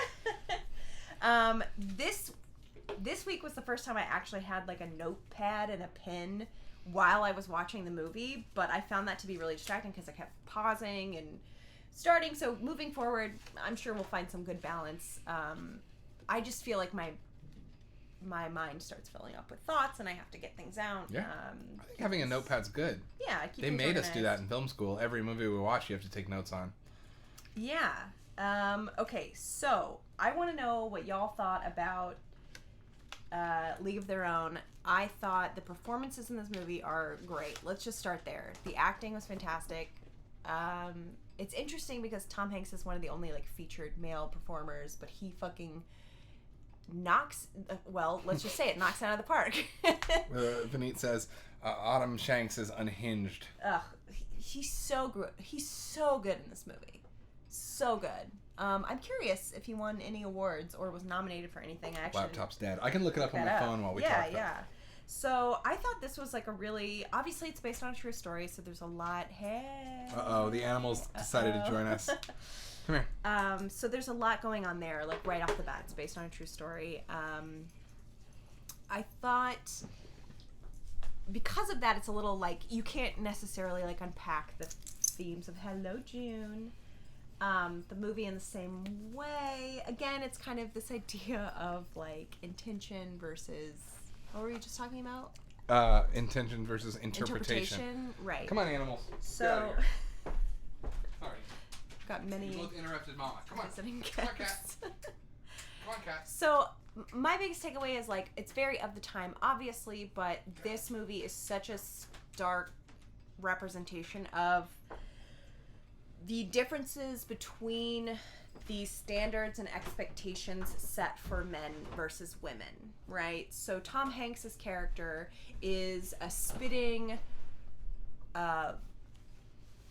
just disgusting, like, alcoholic, fall down drunk who is quite literally just handed a job And all of these other women are not only expected to be incredible athletes, but they're expected to go to charm school and beauty school and be sexy and be soft, but not too soft. They gotta be tough and soft. It's a lot of, Adam's heard me talk about this a million times. It's this idea of like women have to be like agreeable and soft. They have to be maternal. They have to be virginal, but they also have to be like sexy. They have to be whores. Call it what you call it. Virgin whore complex. Blah, blah, blah. It's true. It's real, okay? It's a virgin whore complex where men and society expect women to be like delicate and soft and sweet and maternal, but at the exact same time, they're not allowed to be emotional. They're not allowed to cry. They're not allowed to be angry or have any kind of like spectrum of emotion, but they have to be sexual, sexy, hot, whore. I don't want to say that word, but you know, they have There's to be some whores in this house. slutty. There's They some have to whores be in like, this house. it's just, You can say whore. It's okay. it's It's just in walk. it isn't. It's just this idea of the virgin whore complex where, you know, women are expected to be everything all at once and nothing at the same time. There's actually a really fantastic video, not to finish your thought by saying the word actually, but there is a really great video. We can maybe find it for next week, but I remember watching it a few years ago of women saying, I have to be this, but seeing all of it back together with so many opposites said back to back. So did you see that? So I haven't seen this movie. Yeah. I'm sorry, Pathos. I really am. I know it's one of your favorite movies. I'll let you down this week. But did you see that reflected in this movie? And if so, through what characters? Besides just the Tom Hanks having privilege and being a drunk. Well, there's not that that's not an observation or anything, but what else? There's that, but there's also this idea of like the women have to be very feminine and very soft, but they're not allowed to cry. Literally, right. The most quotable line of the movie is there's no crying in baseball, there's no crying in movie club. It's this idea of like, be a woman, be feminine, but don't be in touch with your emotions in any way, shape, or form unless they are pleasing to men, unless they are somehow placating or pleasing to men. And Tom Hanks is very in touch with his emotions through anger. Yeah, but he's yelling at them. Yeah, but I want to watch this movie. Yeah, sorry. It's great. Like, literally they say like, and I think this is a real headline, is when they were talking about this league in the news, was going from oven mitts to, what is it, oven mitts to baseball mitts or catcher's mitts or something like that. There's a lot of reference to like women's place, like where they belong, and another part that like bleeds periods, women, hot. That is a leap. That's a stretch. I hope you didn't pull anything with that stretch. So there's this idea right out of the gate. A lot of sports metaphors. Right out of the gate, there's this idea in the movie that women who are working, whether that's like this Rosie the Riveter figure or women who are playing sports, literally replacing men because of the war. There's this idea that women, by working, by finding independence and autonomy, they're finding self-worth, they're finding meaning, they're finding their voice, and they are equating this sort of like progression as making them masculine, making them male, making them too, like, they're not feminine, they're not women anymore, which is so absurd. And there's so much focus on, if we're gonna bring these women into the spotlight as athletes, we have to make sure that that's balanced out, because we don't want to freak people out with like gender norms and all these other things, and you know, where women belong and what their place is. So we have to make sure that they're in like short skirts and that they have their hair done. And there's all this stuff where they're saying like, oh, I can't slide in that. I can't slide in the dirt in this skirt. But it's like, well, then you don't get to play. Either you conform to the norms set before you, or you don't get to participate. And there's so much of that theme as well, particularly women and other women, like the way that women interact with one another. It's either like your, hold on, I made a note about this. Okay, so this is a very scratchy scrawl. I said, by either trying to comply with the status quo or get ahead based on the rules set by men, there's a lot of women there's a lot of betrayal, a lot of women betraying other women, which is just like what happens. Yeah, and there's a lot of like men using women without regard or thought for like long term. It's a lot of like, well, we'll use them while they're here, but you know, don't let them feel too much autonomy or too much freedom or too much agency. We've got to take it all away once the men return from war. Spoilers. It's just a true story. Well, so was what was the other true story? The Devils, and that had a major spoiler on it. Okay, so there's a lot of this like using women and then taking all the credit for what their hard work is. Mm-hmm. So you use them as like the mouthpiece more or less, but at the same time you still take all the credit. Like they're talking about how in real life these women who were a part of this league like would play with broken bones and all, like absurd, insane, play multiple positions, like constantly just, you know, going above and beyond what's expected of a man. You know? Just staring down the chat.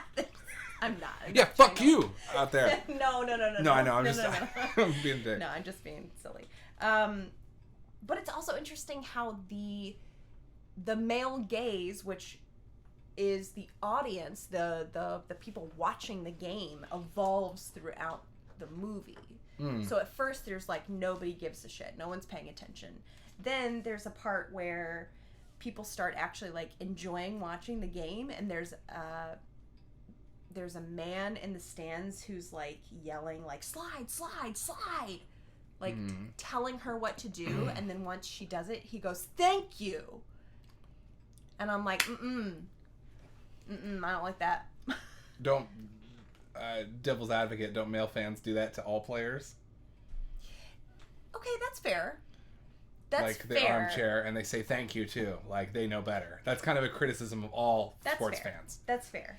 I do want to call attention to what Pathos says here. In the movie, they tried to portray the league as failing from the get-go. In actuality, the first season was a huge hit.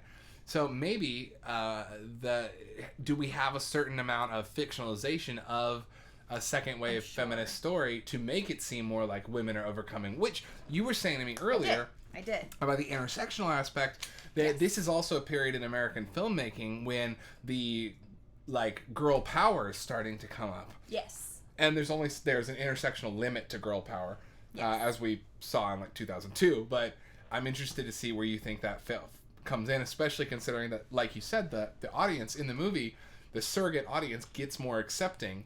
Right. I wonder, and it sounds like that's a fictionalization to make it more of an overcoming story. Yes, and okay, so what I was telling you earlier today is I do think this movie is very effective in the way that it's feminist, but I don't think it's intersectional in any way. I think it's interesting because particularly like white males are so,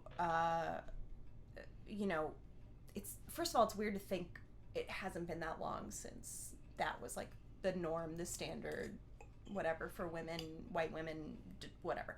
But on top of that... Wait, norm the standard for white women how? What do you mean? Of just saying like you're not allowed to, you must be in the kitchen, you must have a family, you but must not just stay for at white home. women. Right. I was just wondering, are you talking about... But what I'm saying is the story is often told, or the right, white women are generally the main character of suffrage stories. Exactly. Of the women's picture. Exactly. Right. Okay. Exactly. White women are the stand-in for all women's struggles. Exactly. It's like a feminist thing, And on top of I was that, clarifying for the audience because I knew it sounded like you were saying something different than what I knew you were saying. So yeah, okay. So that's what I mean is like white women are often used as like this.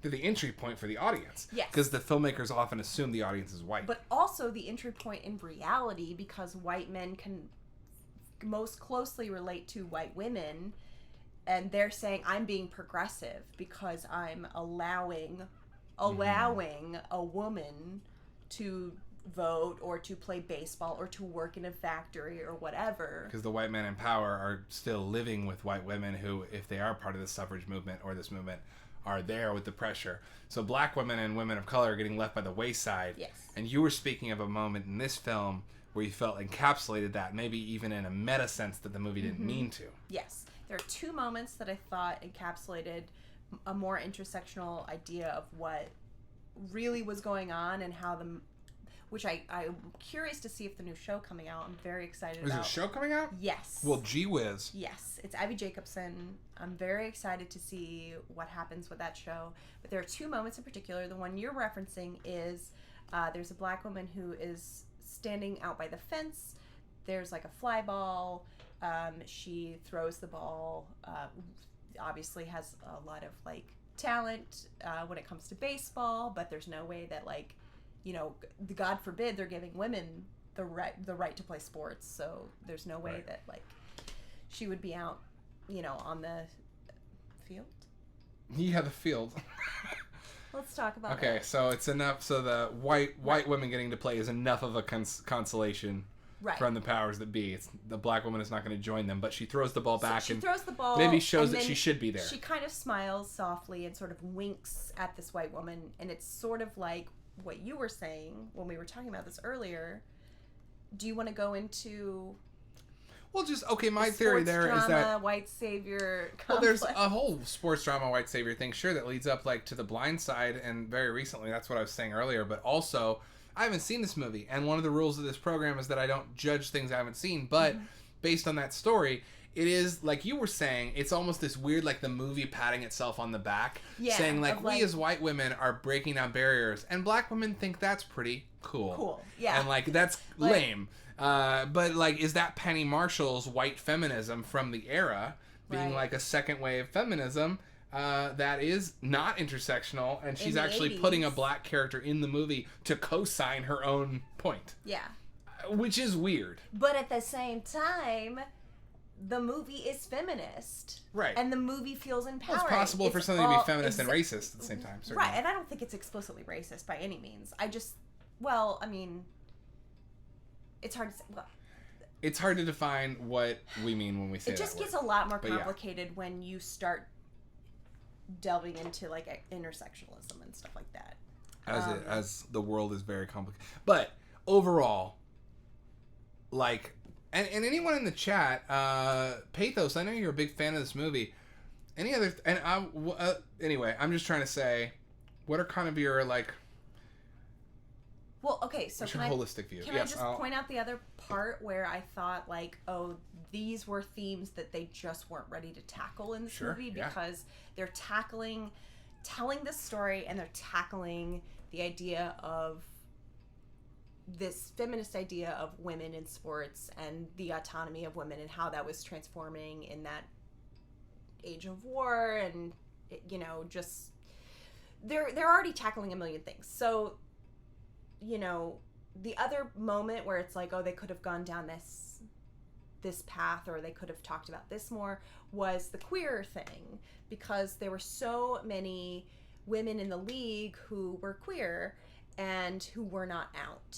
And so there's this moment on the bus when they're traveling to a game, and Rosie O'Donnell is talking to like a couple of other people, and she says, in my hometown, they're asking her why she's dating this guy who's like kind of a schlub, and he's kind of abusive, and he's kind of a piece of shit. And she says, well, everyone else looked at me like I didn't belong, like I was different, like I was weird, like I wasn't a real woman. And this guy, well, he just, you know, she's settling for this guy who like more or less puts up with her. And she says, well, now I'm sitting on this bus and I look around and I realize there's a lot of people like me. Interesting. And for me, that was like a coded moment of saying, I thought I was alone. I come from a small town. I didn't realize there were other lesbians or other bisexual people or other bi people or other queer people or whatever. And now sitting here and seeing all these women, I realized that that's not the case. Mm-hmm. And that's how it read to me. And that was really powerful in and of itself. But again, the narrative is not branching off onto all these other complicated sections. Right. It's like, we're telling the story about this thing that happened. We're making it Hollywood in the ways we have to. Mm-hmm. And yeah, so. And what do you think Tom Hanks's character as the male character, not to be like, I'm interviewing you and let's talk about the male character a little bit more, sweetheart. The reason I'm saying that is because Pathos is saying that he liked Tom Hanks's arc.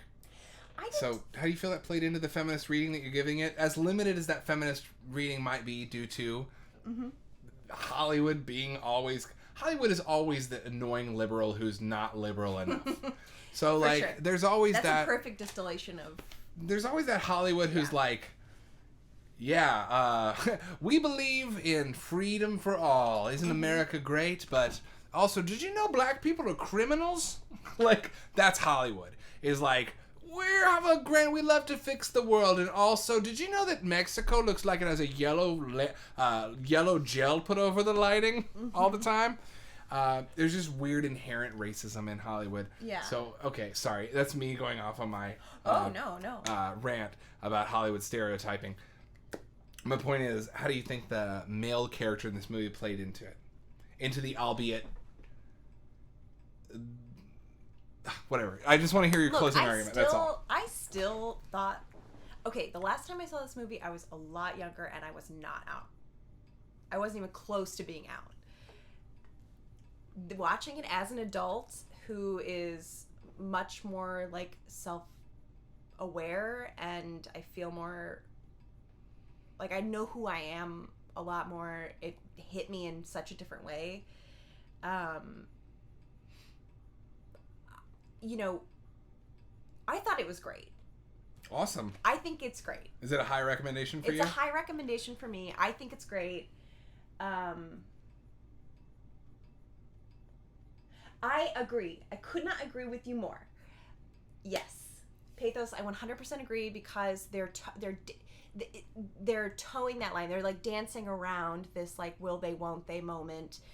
But I love that it's just left it was what it was. And I like Gina Davis's character and Bill Pullman's character. I like them together. Bill Pullman's in this movie too? Yeah. But it's also what? But it's also a representation. Their relationship is also this representation of, you know, go back to. They say it directly. They say if you want to go home and have 100 babies, go for it. But you were meant for something bigger. You were meant to do this thing. And she says, you know what? I'm going to opt out of doing this thing, and I'm just going to go back. Now that he's back from the war, she is a microcosm for all the women in that moment of the men are back from the war, her husband's back from the war. So do you hold tight to this newfound power, to this newfound purpose? Or do you just say, you know what, I'm good actually, I'm just going to go back and have babies and cook and take care of my husband, take care of my family? She is 100% a microcosm for that idea. And, you know, for better or worse, that's what she chooses. And I'm glad that they didn't... Oh, there's also, like, the whole controversy of whether or not she chose... Cover your ears. I'm gonna take a break while you go through this because you also have a little chat to catch up on here. Got some real good fans in the house tonight. I'm gonna go take one more bathroom break, and then when I get back, we'll hop into Drag Me to Hell or Broadcast News. Well, I want to know what the chat has to say about Broadcast News because we can get into that briefly. I feel like we're gonna spend more time on Drag Me to Hell. But yes, that's my 2 cents. I guess I'll BRB. So, what were we just talking about? You're saying a big spoiler thing. That's what you're saying. Oh, right. So the moment where Gina Davis, at the end of the World Series game, where she literally drops the ball. So I think that she didn't do it on purpose. Well, it's weird. It's a whole controversy. Do you think she did it on purpose, or do you think that literally everything leading up to that moment, as far as like her character development and the story development, leads us to believe that she would not, absolutely would not, willingly, actively open her hand and drop the ball. I'm curious what y'all think.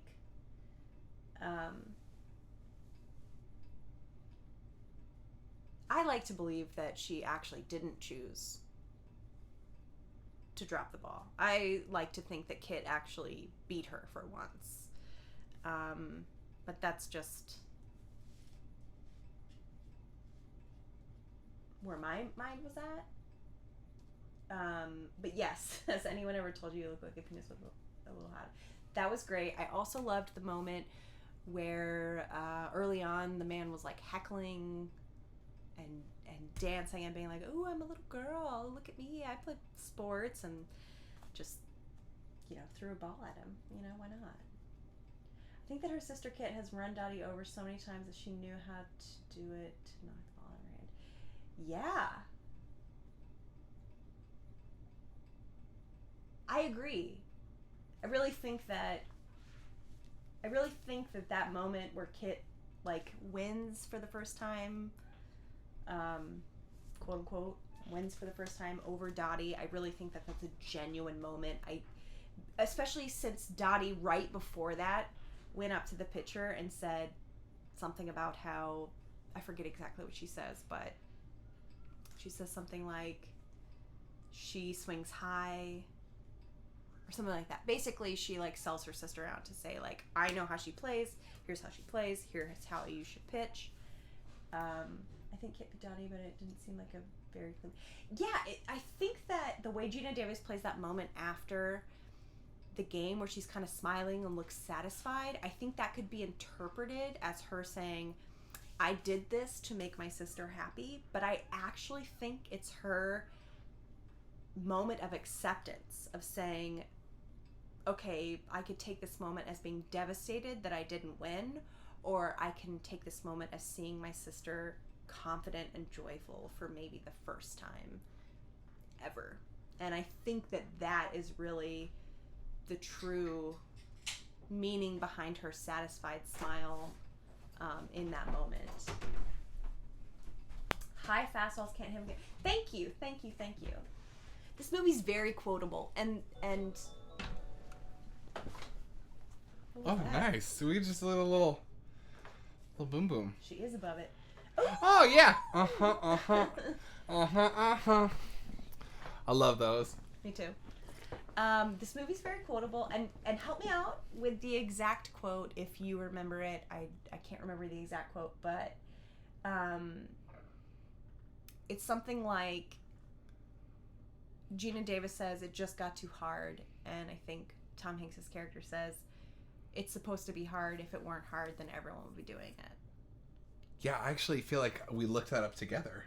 That was one of the few things when I Googled it. I was like, oh, I like this. I want to watch this movie. Mm-hmm. Oh, cool. Yeah. Oh, yeah, cool. Yeah. Oh, hey, what's up, Smiles? The spin is a perfect touch. Thank you. The heart is what makes it great. That's a good quote. Yeah. I feel that way about, I feel like we both feel that way about the things we take on. Yeah, 100%. And that's sort of the... Except for this show. This show is easy, and the ease of it is what makes it great. Because y'all make it easy, talking to you, friends. That is true. I turn on the fan somehow? You turned off the fan. Oh, let me turn that back on. Am I crazy? Overall, A League of Their Own, would recommend. Also, when I was pausing to take notes every once in a while, I, about halfway through the movie, I just started Googling costumes, authentic, not cheapy, crappy, Party City, go back to Party City where you belong. Oh, she serving Not you that now. kind of Oh, she's costume. serving you now. Not that kind Oh, of costume. jeez. I want like authentic. Oh, no. I want the patch to Shout be... out to our friends Gerald and Barb, by the way, Oh, yeah. who we're totally ripping off right now. But 100%. 100%. 100%. Shall we get on to broadcast news? Yes, I'm sorry. I just like blah, blah, blah about... Dude, we're so up. long. We're doing great. We're 3 hours and 20 minutes in. We got 8 people hanging out with us. Okay. Great good. job, nerds, is still dropping comments about the movie. You're killing it. You don't even need me. I still like Adam Rush's really everything in her. Yeah, I agree. I feel like it's weird because I'm sorry. I feel Go like off. it's weird because they really center the narrative around Dottie, and at the end of the day, she's the one that doesn't really take hold of her destiny. Is that Gina? Mm-hmm. I love Gina Davis. I can't believe I haven't seen this movie. But I'm pretty sure I'll support whatever she does. As a side note, can we just, as a side note, like... I was going to say we could watch The Fly. Gina Davis is... earlier in the stream, we were talking about moments in horror movies that make us cry. Or weird cry moments in movies that you wouldn't see coming. When Gina Davis sees Jeff Goldblum at the end of The Fly, and she fell for this guy. She's in love with this guy. He's so charming. He's so hot. He's so smart. And when she sees him rotting and falling apart and she gasps and starts crying, I have cried during that scene. Because Gina's performance is so good and really sells this, like, it's not just a monster movie at that point. At that point, it is heartbreaking. And yeah, Gina, I'm getting like, that makes me feel emotional now. Gina Davis is the rock star of the year for every year. Stunning. And also, my side note was just going to be that there are a lot of like, what was your side note? Do you know what I mean? What is your side note? It's just like, What? Oh, your side note was that she doesn't really embrace her character, like doesn't embrace her. Yeah, I was saying that, but really what I was trying to like say is, Oh, you think she's hot? There are a lot of hot women in this movie. Yeah. Well, I'm glad that you also felt welcomed into the moment of seeing a lot of other women who are like you. And Madonna's street clothes outfits in this movie are so good, and I want them all. I just want to watch Madonna act well in something. Oh. She good in it? Yeah, I thought she was really good. She's, go. she's sort of playing like this, like, hey, hold on, I can't smoke cigarettes. What are you talking about? Hold on, Mm-hmm. Yeah. Madonna just had a lot of fun in that dancing club scene. That dance was so good. I don't know how much of that was actually Madonna, but that dance was so Madonna's impressive. a famous dancer. I know, but this was like very specifically like swing, like of the era, like flipping and flapping. Okay, maybe she had a stunt double. I think maybe for a couple of the wider shots. All of that was her, apparently, Pathos said. I mean, it's Madonna! I mean, she sings and dances for a living. I believe it.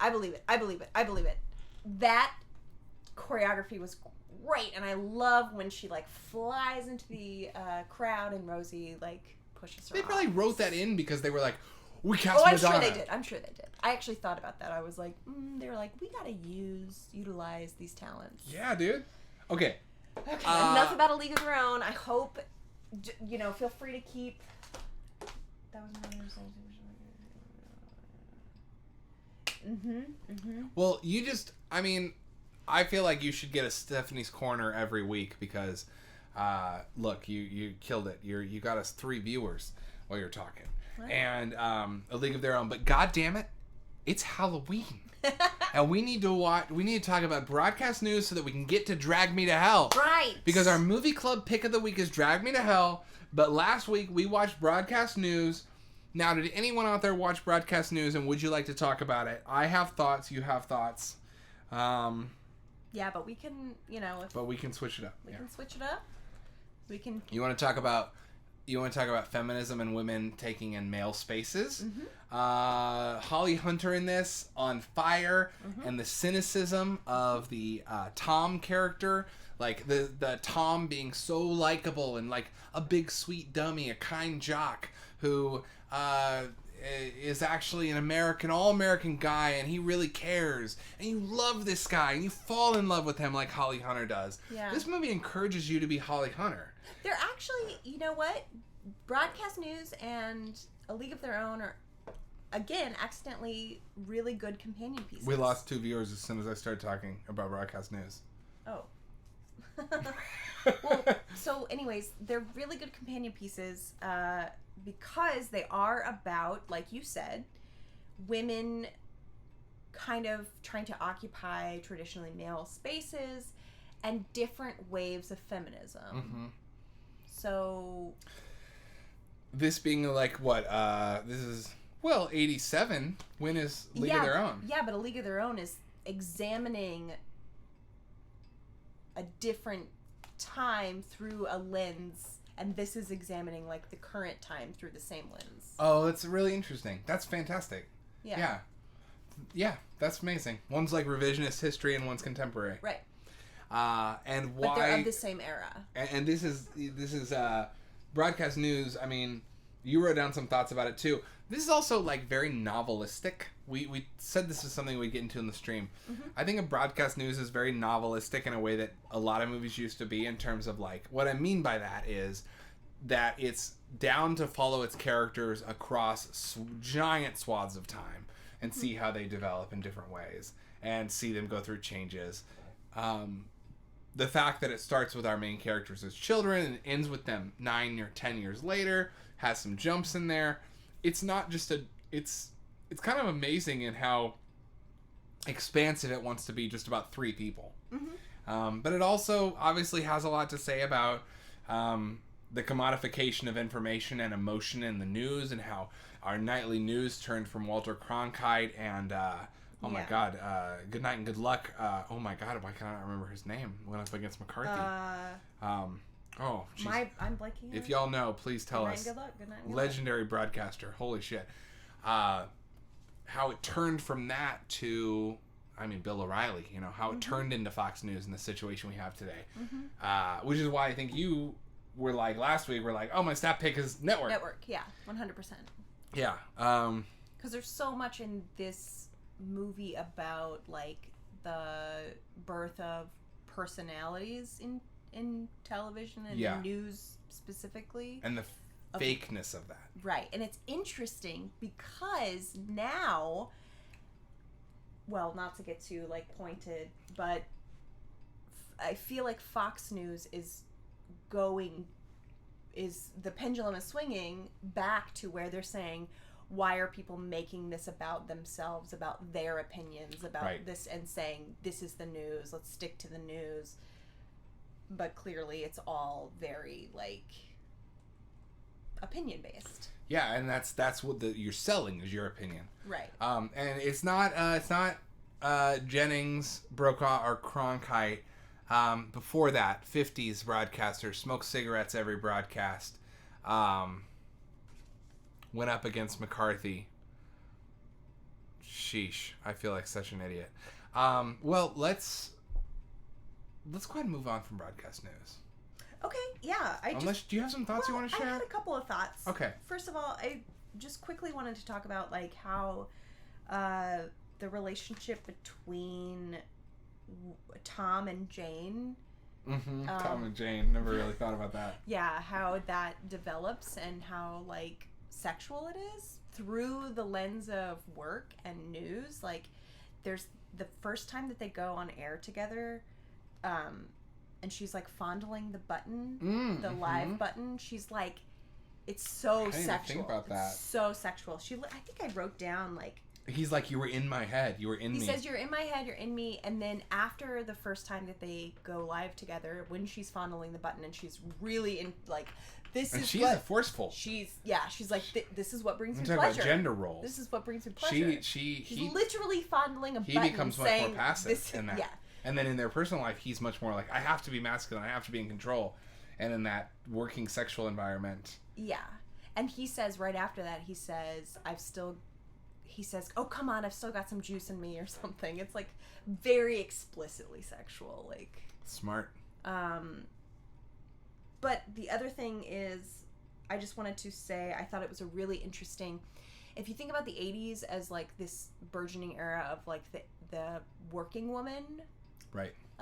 It's kind of like the first realistic, grounded approach to the idea of it's like really nuanced and grounded as far as a working woman story is concerned. Grounded in comparison to something like 9 to 5, where there's a whole fucking 40 minutes dedicated to fantasy sequences. Yes, it's very much about like actual. I love 9 to 5 though. No, I do too. We stand 9 to 5. We stand Dolly, okay? But yes, so this portrait of a working woman in the 80s when it's like, again, a new wave of feminism, lots of discussion of different waves of feminism and feminist theory tonight, but I think it's really interesting to see that grounded, nuanced portrayal of a lead woman who has, unlike A League of Their Own, like I was talking about before, no crying in baseball, have to be soft but not too soft, but have to be strong but not too strong. You move into this moment of women having to compartmentalize. Mm-hmm. So that's why you see Holly Hunter's character having these breakdowns. She has crying attacks. She doesn't have them privately even. She has them at work, and people are like, there's a scene where she's having one at work and someone just kind of waits for her. Like it's a normal thing. Because I remember seeing that scene and thinking, oh, she just does this throughout the day. I feel like most of them are her, like she's sitting on the dock, she's sitting in her car. I feel like most of them are private, but some of them sneak out by herself. But again, that's just like this idea of like compartmentalizing, like knowing that you can't let these things, you can't really blur the lines. Mm-hmm. Like if I'm going to be taken seriously, I have to make sure that I appear X, Y, and Z. Right. So I thought that was really interesting. And then the last thing that I wanted to talk about was the fact that Tom, at the end, when all of this stuff sort of comes to a head with emotion and bringing in your personal viewpoint and story with the way that editorializing the story, which is about date rape, which is about men violating women. It's interesting how like this nice guy the whole movie at the end takes advantage of Holly Hunter's trust in a way. That's why she feels so betrayed. Mm-hmm. That's why she feels so like, goes to the airport and is like, nope, we're done. This is a good Holly Hunter. Nope. Nope, I'm Holly Hunter. Nope, we're done. The voice of the mom in The Incredibles. We're done. So it's like, well, I can't do it. That's very bad. But, yeah, it's a story. It's like this weird meta thing, or like, I don't know how you'd like go outward from meta. Of a man telling a woman's story about women being betrayed by men, betraying the female audience and directly betraying the woman that he's seeing. It's like so... And it's a story written and directed by Albert Brooks. Exactly! It is meta. It's 5 layers of meta. Who also was... William Hurt, at the time, was like accused of assaulting his girlfriend, I think. William Hurt was? I really don't like hearing that. I like think William so. Hurt. Anyways, there's so many layers. Let's move on. Let's talk about Drag Me to Hell. I'm so sorry. It's fine. It's fine. But however, let's Inception is hell, says Paydos. Let's go ahead and get to the movie club pick of last week, which was, of course, Drag Me to Hell, baby. And you know that we love some Drag Me to Hell up in here. Okay, so Stephanie, let's talk about this. This will probably be the last thing we do on the stream tonight. Yeah, I've been talking a lot. You go. Huh? Oh, okay. I'll take over. I'm going to lose us viewers, though, because people love you. They do. Okay. Drag Me to Hell, y'all. Now, Sam Raimi. I was a big Sam Raimi fan growing up, as I'm sure many of you were as well. Evil Dead, Trilogy, 1, 2, and Army of Darkness. I mean, if you're born in a certain amount of time, you watch these movies, you're obsessed. If you're a movie fan or wannabe filmmaker, you probably also obsessed with the fact that Sam Raimi did Evil Dead on credit card debt while he was a student. And Amazing. just like, yeah, just this entire world he created. And then you say, okay, then he goes off into Spider-Man, etc.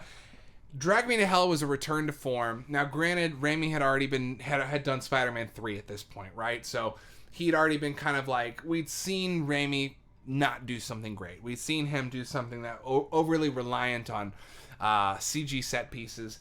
And Drag Me to Hell, I will say when it came out, so excited I was, but PG-13, and I was worried that PG-13 meant that it would hold back on the gore. I honestly don't think there's a scarier PG-13 movie out there. The rating, the gore, proved me completely wrong. I will say there are a few moments in this movie, the worst offending part of which is when the anvil drops on the old lady's head and her eyes fly out, where the CG just doesn't look great. Takes you out of the reality. Takes you out. Yeah. But the moments that are done with practical effects really sing. And of course, it's all building. And ironically, the ending is what really puts that cherry on top. And the ending does have CG, but it's used in there's a difference between CG being used to show something that we can imagine happening in real life, like eyes flying out of a skull, as absurd and crazy as that is, you know what it might look like. Versus someone being literally dragged to hell. I don't know what that might look like. Mm-hmm. So, like, we can use CG for that, right? Because it's fantasy. Yeah, that's a good point. And I often think of CG as... I wish they had done that scene with the eyes popping out as a practical. Right, it could have been easily a puppet head with a little project springs behind the eyes. That would have scared me way more. It's grosser. It's way grosser. Because you see it go into someone's mouth and you think, ugh, that's in their mouth. But my thesis on digital has long been that when digital is applied to the realm of the only purely imaginable, the fantastic, the unthinkable, the unreal, that's where it lives. That's where it works. That's why I will say Speed Racer is one of my favorite movies of all time. And despite the fact that it's mostly CG, because it has no interest in showing me this world. That's why. Because it knows it exists in a world of fantasy, and I can see that as animation. I don't like seeing animation used as an effect in a movie that asks me to be grounded in my reality. Drag Me to Hell does suffer from that a little bit, but god damn, this movie rules. It's very good. I was just going to get that out of the way and say I fucking love this movie. Now, also the other thing to address here is, of course, a little bit of the xenophobia, a bit of the xenophobia with gypsies. It's pretty offensive towards gypsies. We're just going to have to accept that that's who it chooses to make the villain and move on because we don't want to throw the whole thing away. Yeah. But, you know, I'm a white straight dude saying that, so fuck me. That said, this movie manages to traffic in so much fun effects territory with so much self-aware horror stuff. It's legitimately funny. It has over-the-top fun effects, like the nose blood spraying is one I'm thinking about. In a typical Sam Raimi fashion, it uses sound design like no one's business. I always think of Evil Dead when the camera's passing over the support beams on the ceiling, and how we get that little... This movie is that Raimi to a T. There's certain sequences where someone is just going... The camera is moving in quickly. So if I'm the camera, I'm doing this. I'm moving in like this while me, the actor, goes like this. That's nothing. But you add a smack sound effect to that and you get this violent moment that really works. Obviously, the ending is heart-wrenching and beautifully horrific and so scary. And of course, it's got these layers. Like, we were talking about this, and this is where I want to toss it over to you, is because we're speaking about feminism, strong female characters. This movie's got a few layers. One, we are definitely told there's a lot of play with things going in and out of the mouth, a lot of vomit, a lot of things being stuffed, there's a fly that's literally in her stomach, like this toxic, evil presence that's in there. She has to burp out. And she's also shown to be someone who's shameful about being overweight in the past, especially as a child. And so there's a big element to this movie that is about eating disorders. It is about bulimia. It is about the I went to Burge Dorm, so this is why I'm having trouble, because Burge is a real word to me. Binge purge process. It's also a movie about bankers. I didn't even think about this until this viewing, but I guess I was too in it when I first saw it, because it was just, we were living life back then. But this movie's from 2009. The housing collapse is 2008. This movie is about a banker who has the ability to save someone's house and decides not to, and her punishment. So there is a sort of like twisted, like, fuck you to the bourgeois, even if you are trying to work on yourself. There's this fuck you to the bourgeoisie of like, you're going to hell for ruining people's livelihoods and short stopping the housing market. There's that. There's Christine being a white woman who takes too long to learn her lesson as an ally and too much focuses on getting the privilege that the white men have around her. Oh my God, there's just layers on layers. I think this movie is so brilliant. I think it works as a cultural critique. I think it works as a movie about eating disorders. I think it works as a movie about demons. It's so scary. That's me. 10 out of fucking 10. 9 out of 10 for the CG. I said I wouldn't do ranking systems, so fuck that. It's a highly recommended from Adam. Okay. Stephanie, what did you think? Yeah, I would agree. Here's the talking desk. I would agree on most of those points. Highly, highly, highly recommend. I think it's... I referenced this earlier, but I think that Sam Raimi, to Adam's credit, has really shown me how brilliant Sam Raimi is at genre blending and making movies simultaneously relatable, absurd, hilarious, disgusting, disturbing, entertaining, like everything. It's just a mixed bag, but somehow works because the script writing is so good and the editing is so good. It's so tight. It's so tight. There's no BS. It doesn't meander.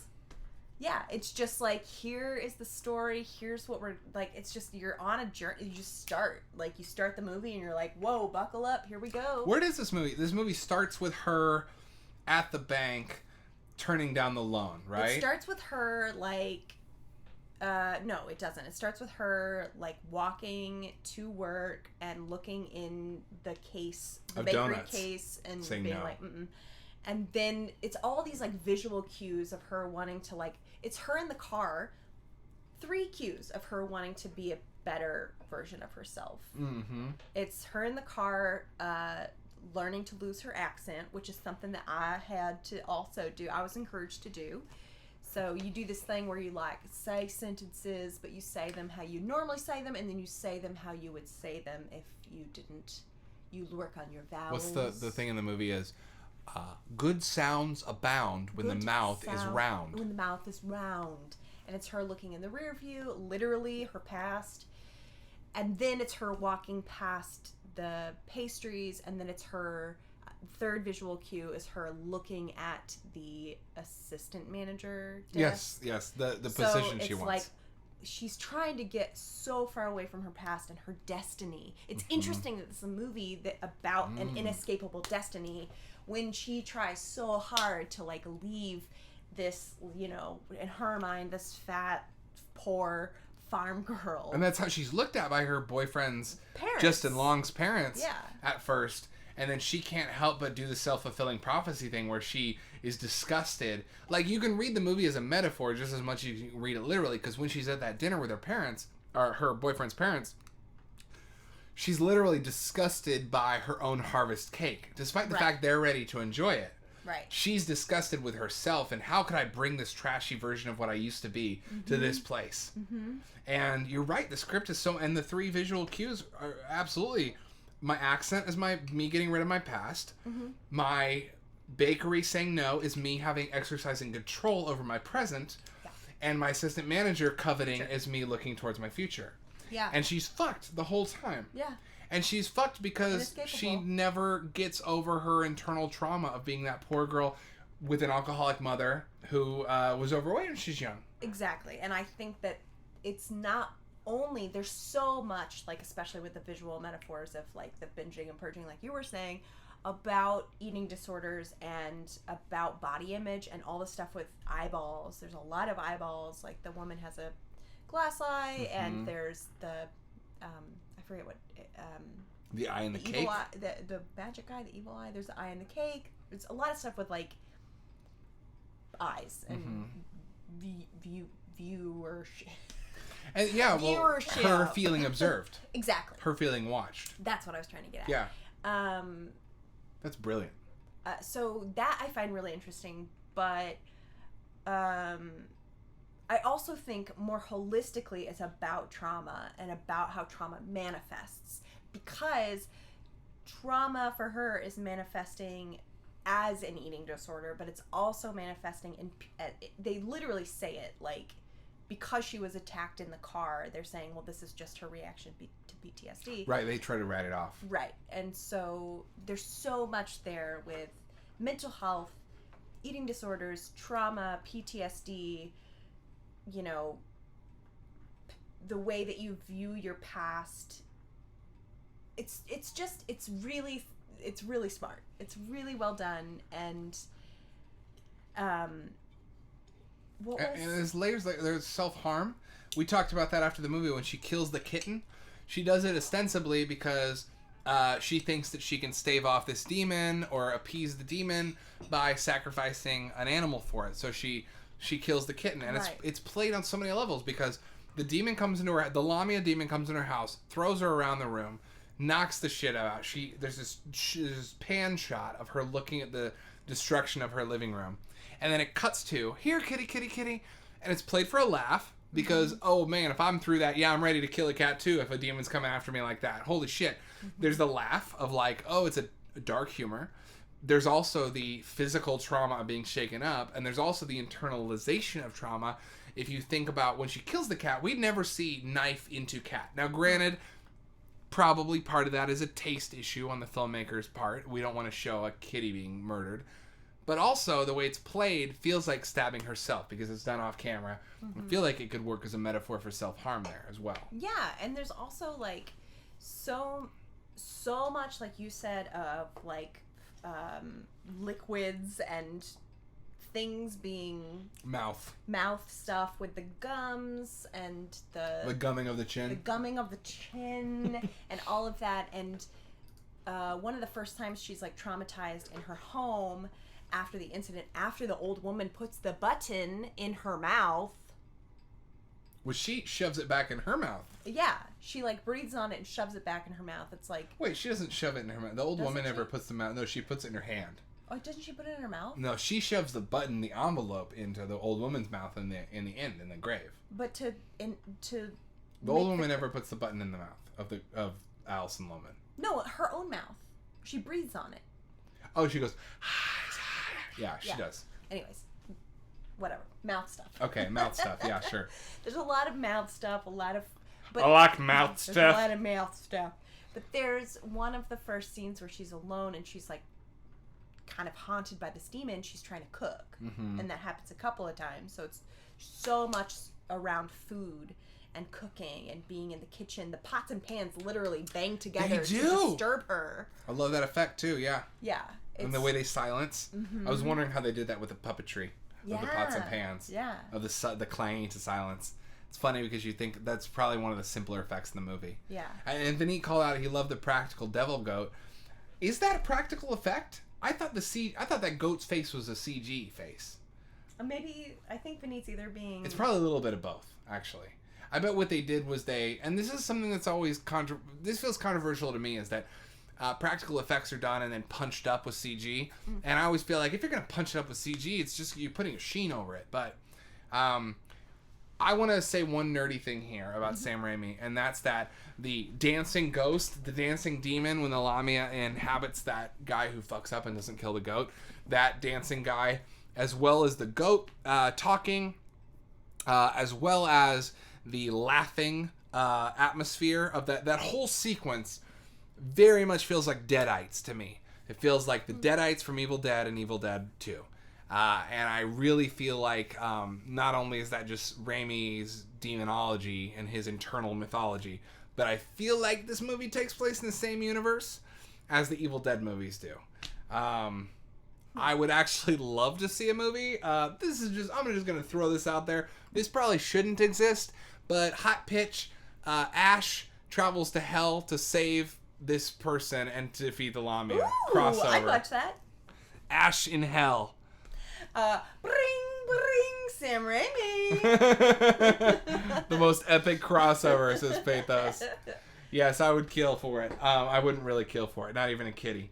Oh, thank you, because that made me think of my other point I wanted to make is the punishment fitting the crime. Right. And I feel like at the beginning of the movie, you're like, okay, really? This girl's just trying to get ahead. She's trying to, like, this other guy's, like, being shady, and she can't, like, compete with this dude who, like, is cheating to get ahead, and she's just trying to be, like, kind and earnest and, like, very straightforward with her approach, and the one time that she steps off of that, she gets punished, and it's like, that doesn't feel fair. First of all, I want to say the fight scene in the parking garage is incredible. It's so good with the stapler. Incredible. Insanely good. Like, so good. Like, take it out of the genre of horror. It is one of the best fucking fight scenes. So good. In a parking garage, period. Let's just make sure. Have you ever seen Death Sentence with Kevin Bacon? Because that's got a hell of a parking garage sequence in it. I don't know. It's really fun. Let's James Wan. talk about our top 5 parking garage fights. Uh, no, pause. But so the kitten thing, killing the kitten is really the moment where you want, like, I feel like Sam Raimi wants the audience, or maybe the antagonist wants the audience to lose sympathy for this character. Mm-hmm. Because it's like this weird ego thing taking over, this narcissism thing taking over, this self-image thing taking over. Her desire to be such a perfect person takes her past who she really is as a moral person. Yes. And not only that, but the whole movie she's being encouraged along by this little devil on her shoulder, which are all the men in her life.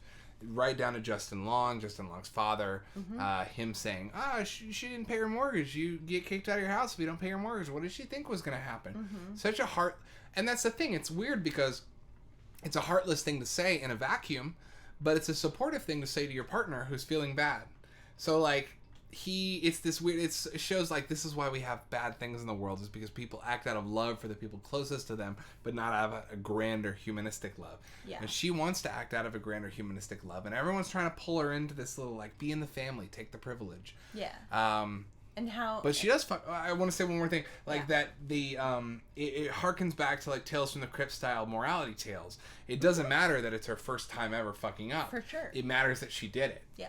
So it's the metaphor. It's the cautionary tale. Totally. So she is punished way more than she deserves. Absolutely. But it's the vengeance angle. It's the, like, it's the horror. It's what makes it a horrific morality tale. It is, and that is a perfect distillation in my mind of Drag Me to Hell. Is a horrific morality tale. I feel like it's awful because it's like... But it toys with the morality tale because it gives you so much sympathy. Hope?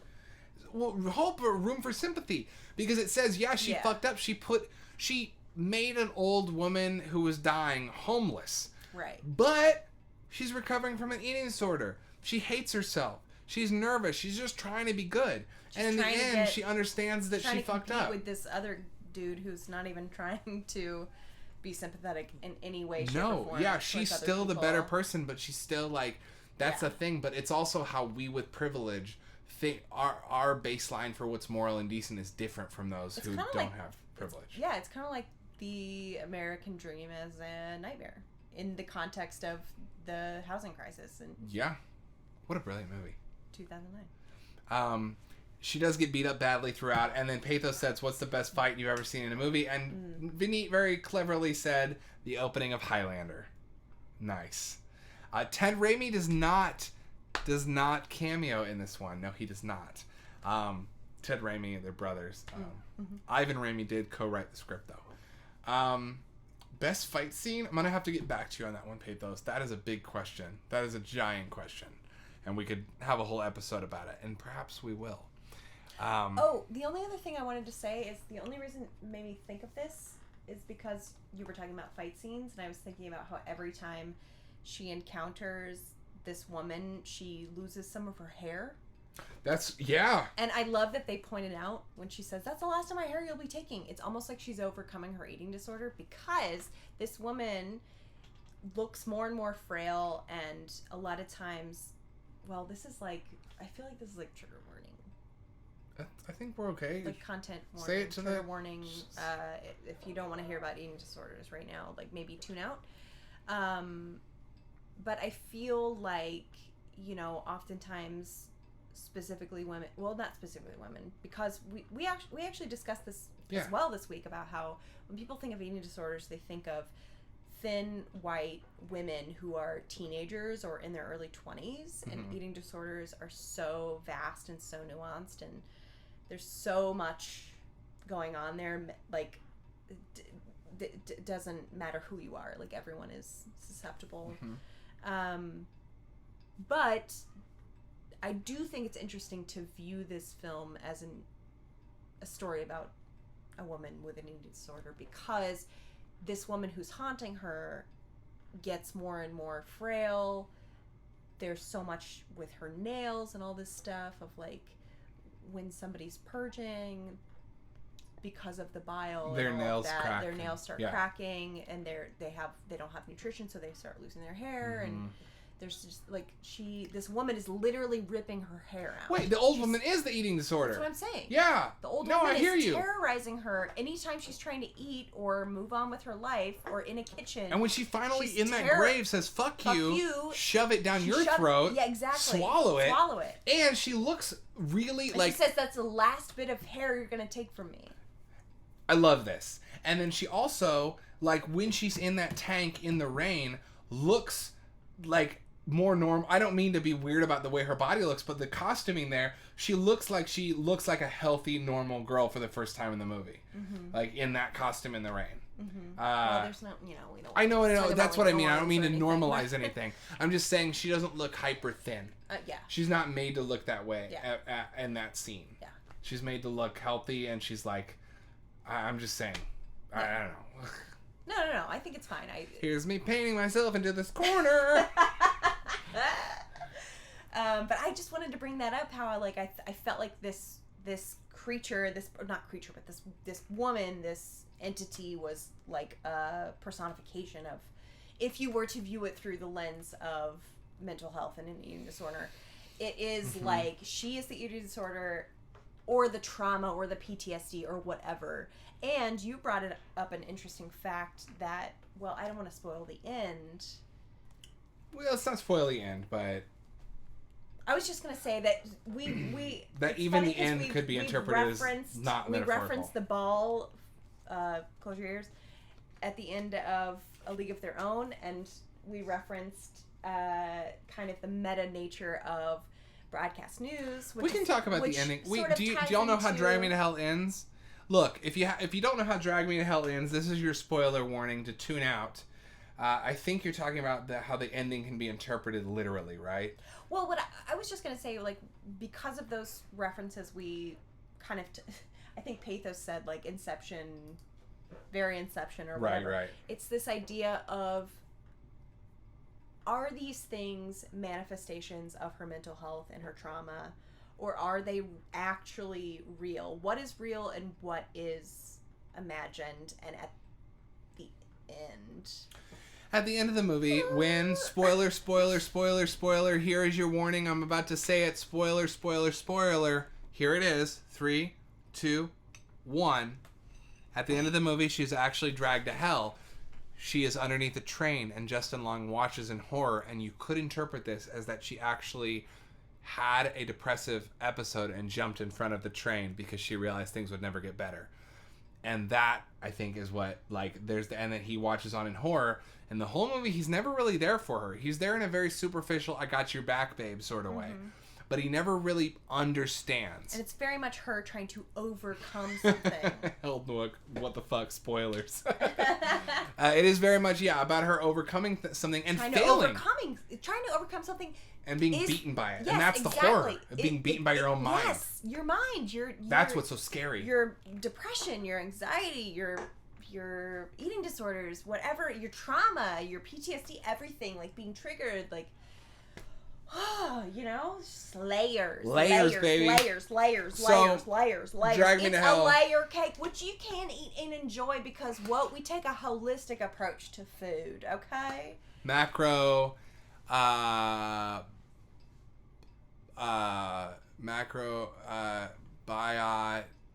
I was trying to come up with a hell pun there. It didn't really work.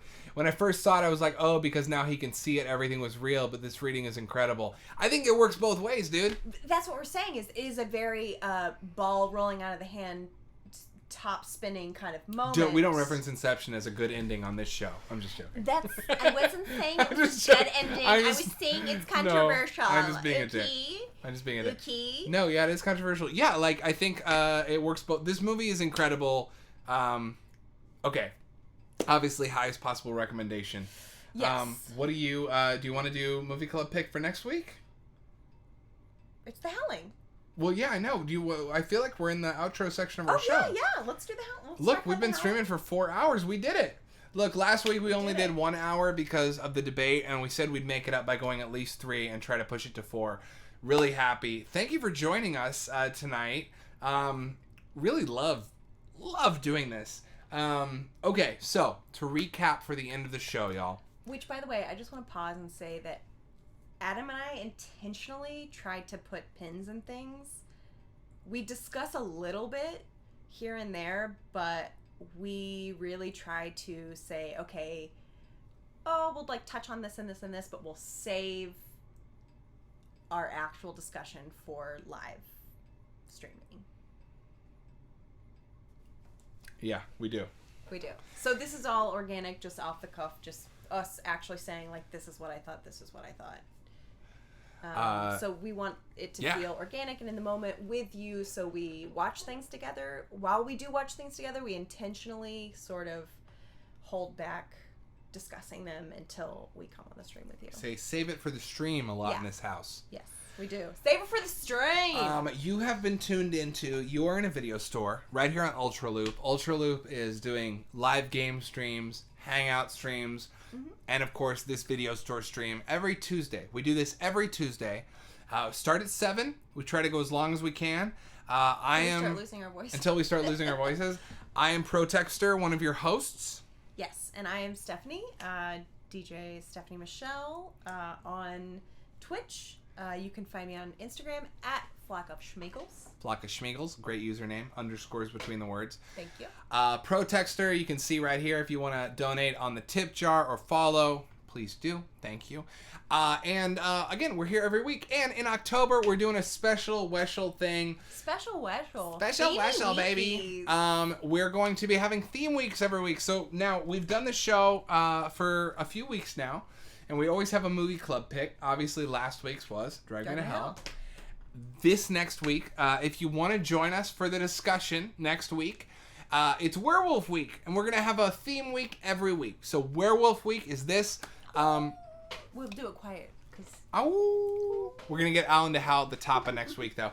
And, hey, if you want to follow me on Instagram at Protextor, Protextor, please do. I post the movie picks of the week there, and you can check out the story for more updates on the stream as well. But here's the deal.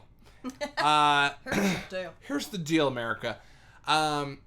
First theme week is Werewolf Week. So, our suggestions, your suggestions, let's combine them. Scroll up in the chat if you want to find some. Look, we got The Howling, the entire franchise. We're going to try and watch that. Our movie club pick of the week, the one we're all going to try and watch together, is The Howling. The whole franchise is there. We got Ginger Snaps, Dog Soldiers, An American Werewolf in London. An American Werewolf in Paris if you're brave. We got Wolfen. We got Bad Wolf. We got Harry Potter and the Prisoner of Azkaban. Anything you can think that goes wolfy. The Wolfman. Monster Squad. Throw it out. Let's watch it. We're going to get deep in lycanthropic thought next week.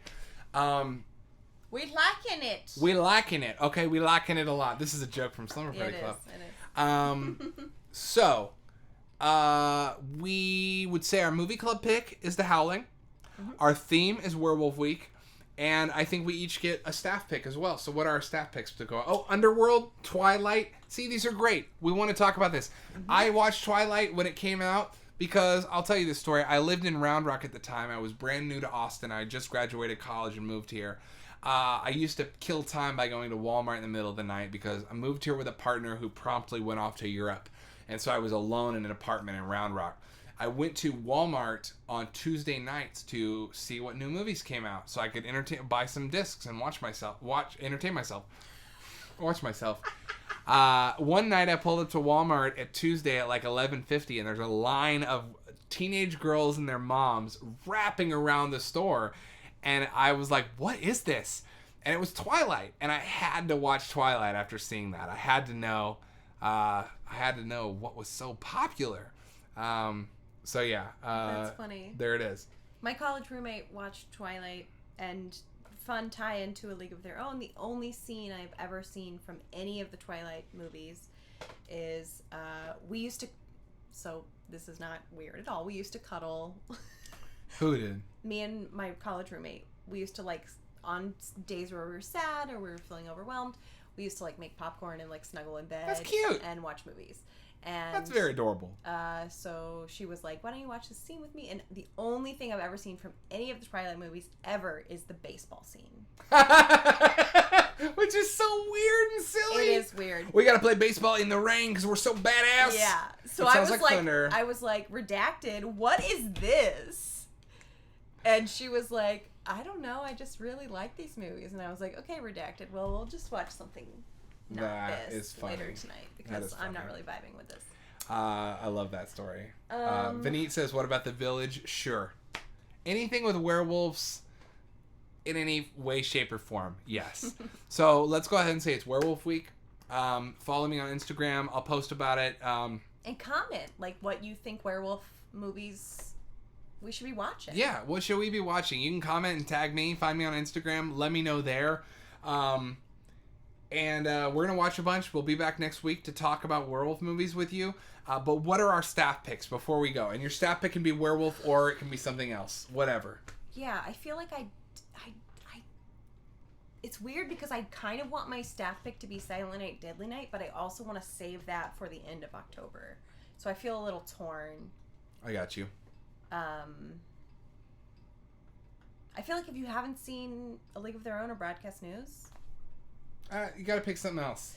I feel overwhelmed because I don't know what to pick. Pick any movie that you like, that anything reminded you of, that you think that people should watch.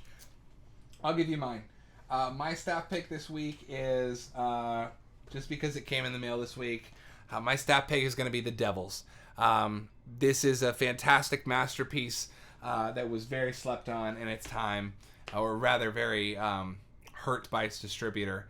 The Devils by Ken Russell is my staff pick of the week. Okay, this is totally out of left field, but my brain... Good hair? Good hair! Well, that's good. I can't endorse... I mean, I want to endorse that. You haven't seen it. I'm going to watch that this week, so if you want to watch it with me, that's great. Definitely not a movie club thing, but... For some reason this week, like 3 times I've thought about or directly heard referenced Little Dieter Needs to Fly. I love Little Dieter Needs to Fly. Highly, highly, highly recommend. That's my staff pick. That movie is incredible. Yeah. Awesome. There you go. If you've seen Rescue Dawn, Little Dieter Needs to Fly is the documentary version of that story from the 70s, Werner Herzog. Mm-hmm. Well, excellent. That was a great show, Stephanie. Yeah. Good job talking about movies. And now we won't talk to each other ever again. Never. Until next week. Ever again until next week, because we value, because we have standards and morals. Hey, thanks for joining us, y'all. Thank you so much. Thank you, especially Pathos. I think you've been here the whole time, dude. Yes. Thanks for being here. And Great Job Nerds. And Great Job Nerds. Been here like. For most of the time too. We love you guys so much. Yes. This show is just getting better. It's getting tighter. We're getting more viewers. I can't wait to see where this goes. But y'all are the real ones who have been here from the beginning, just hanging out with us. So thanks for supporting this weird idea where we hang out and try to connect over Talk flicks. about movies. And we will see you next Tuesday at 7 p.m. Until then, say some prayers about some famous people who caught COVID recently, and we'll hope that we come back with really happy, scary news next week. Black Lives Matter. Donate where you can. Watch more movies and get home safe.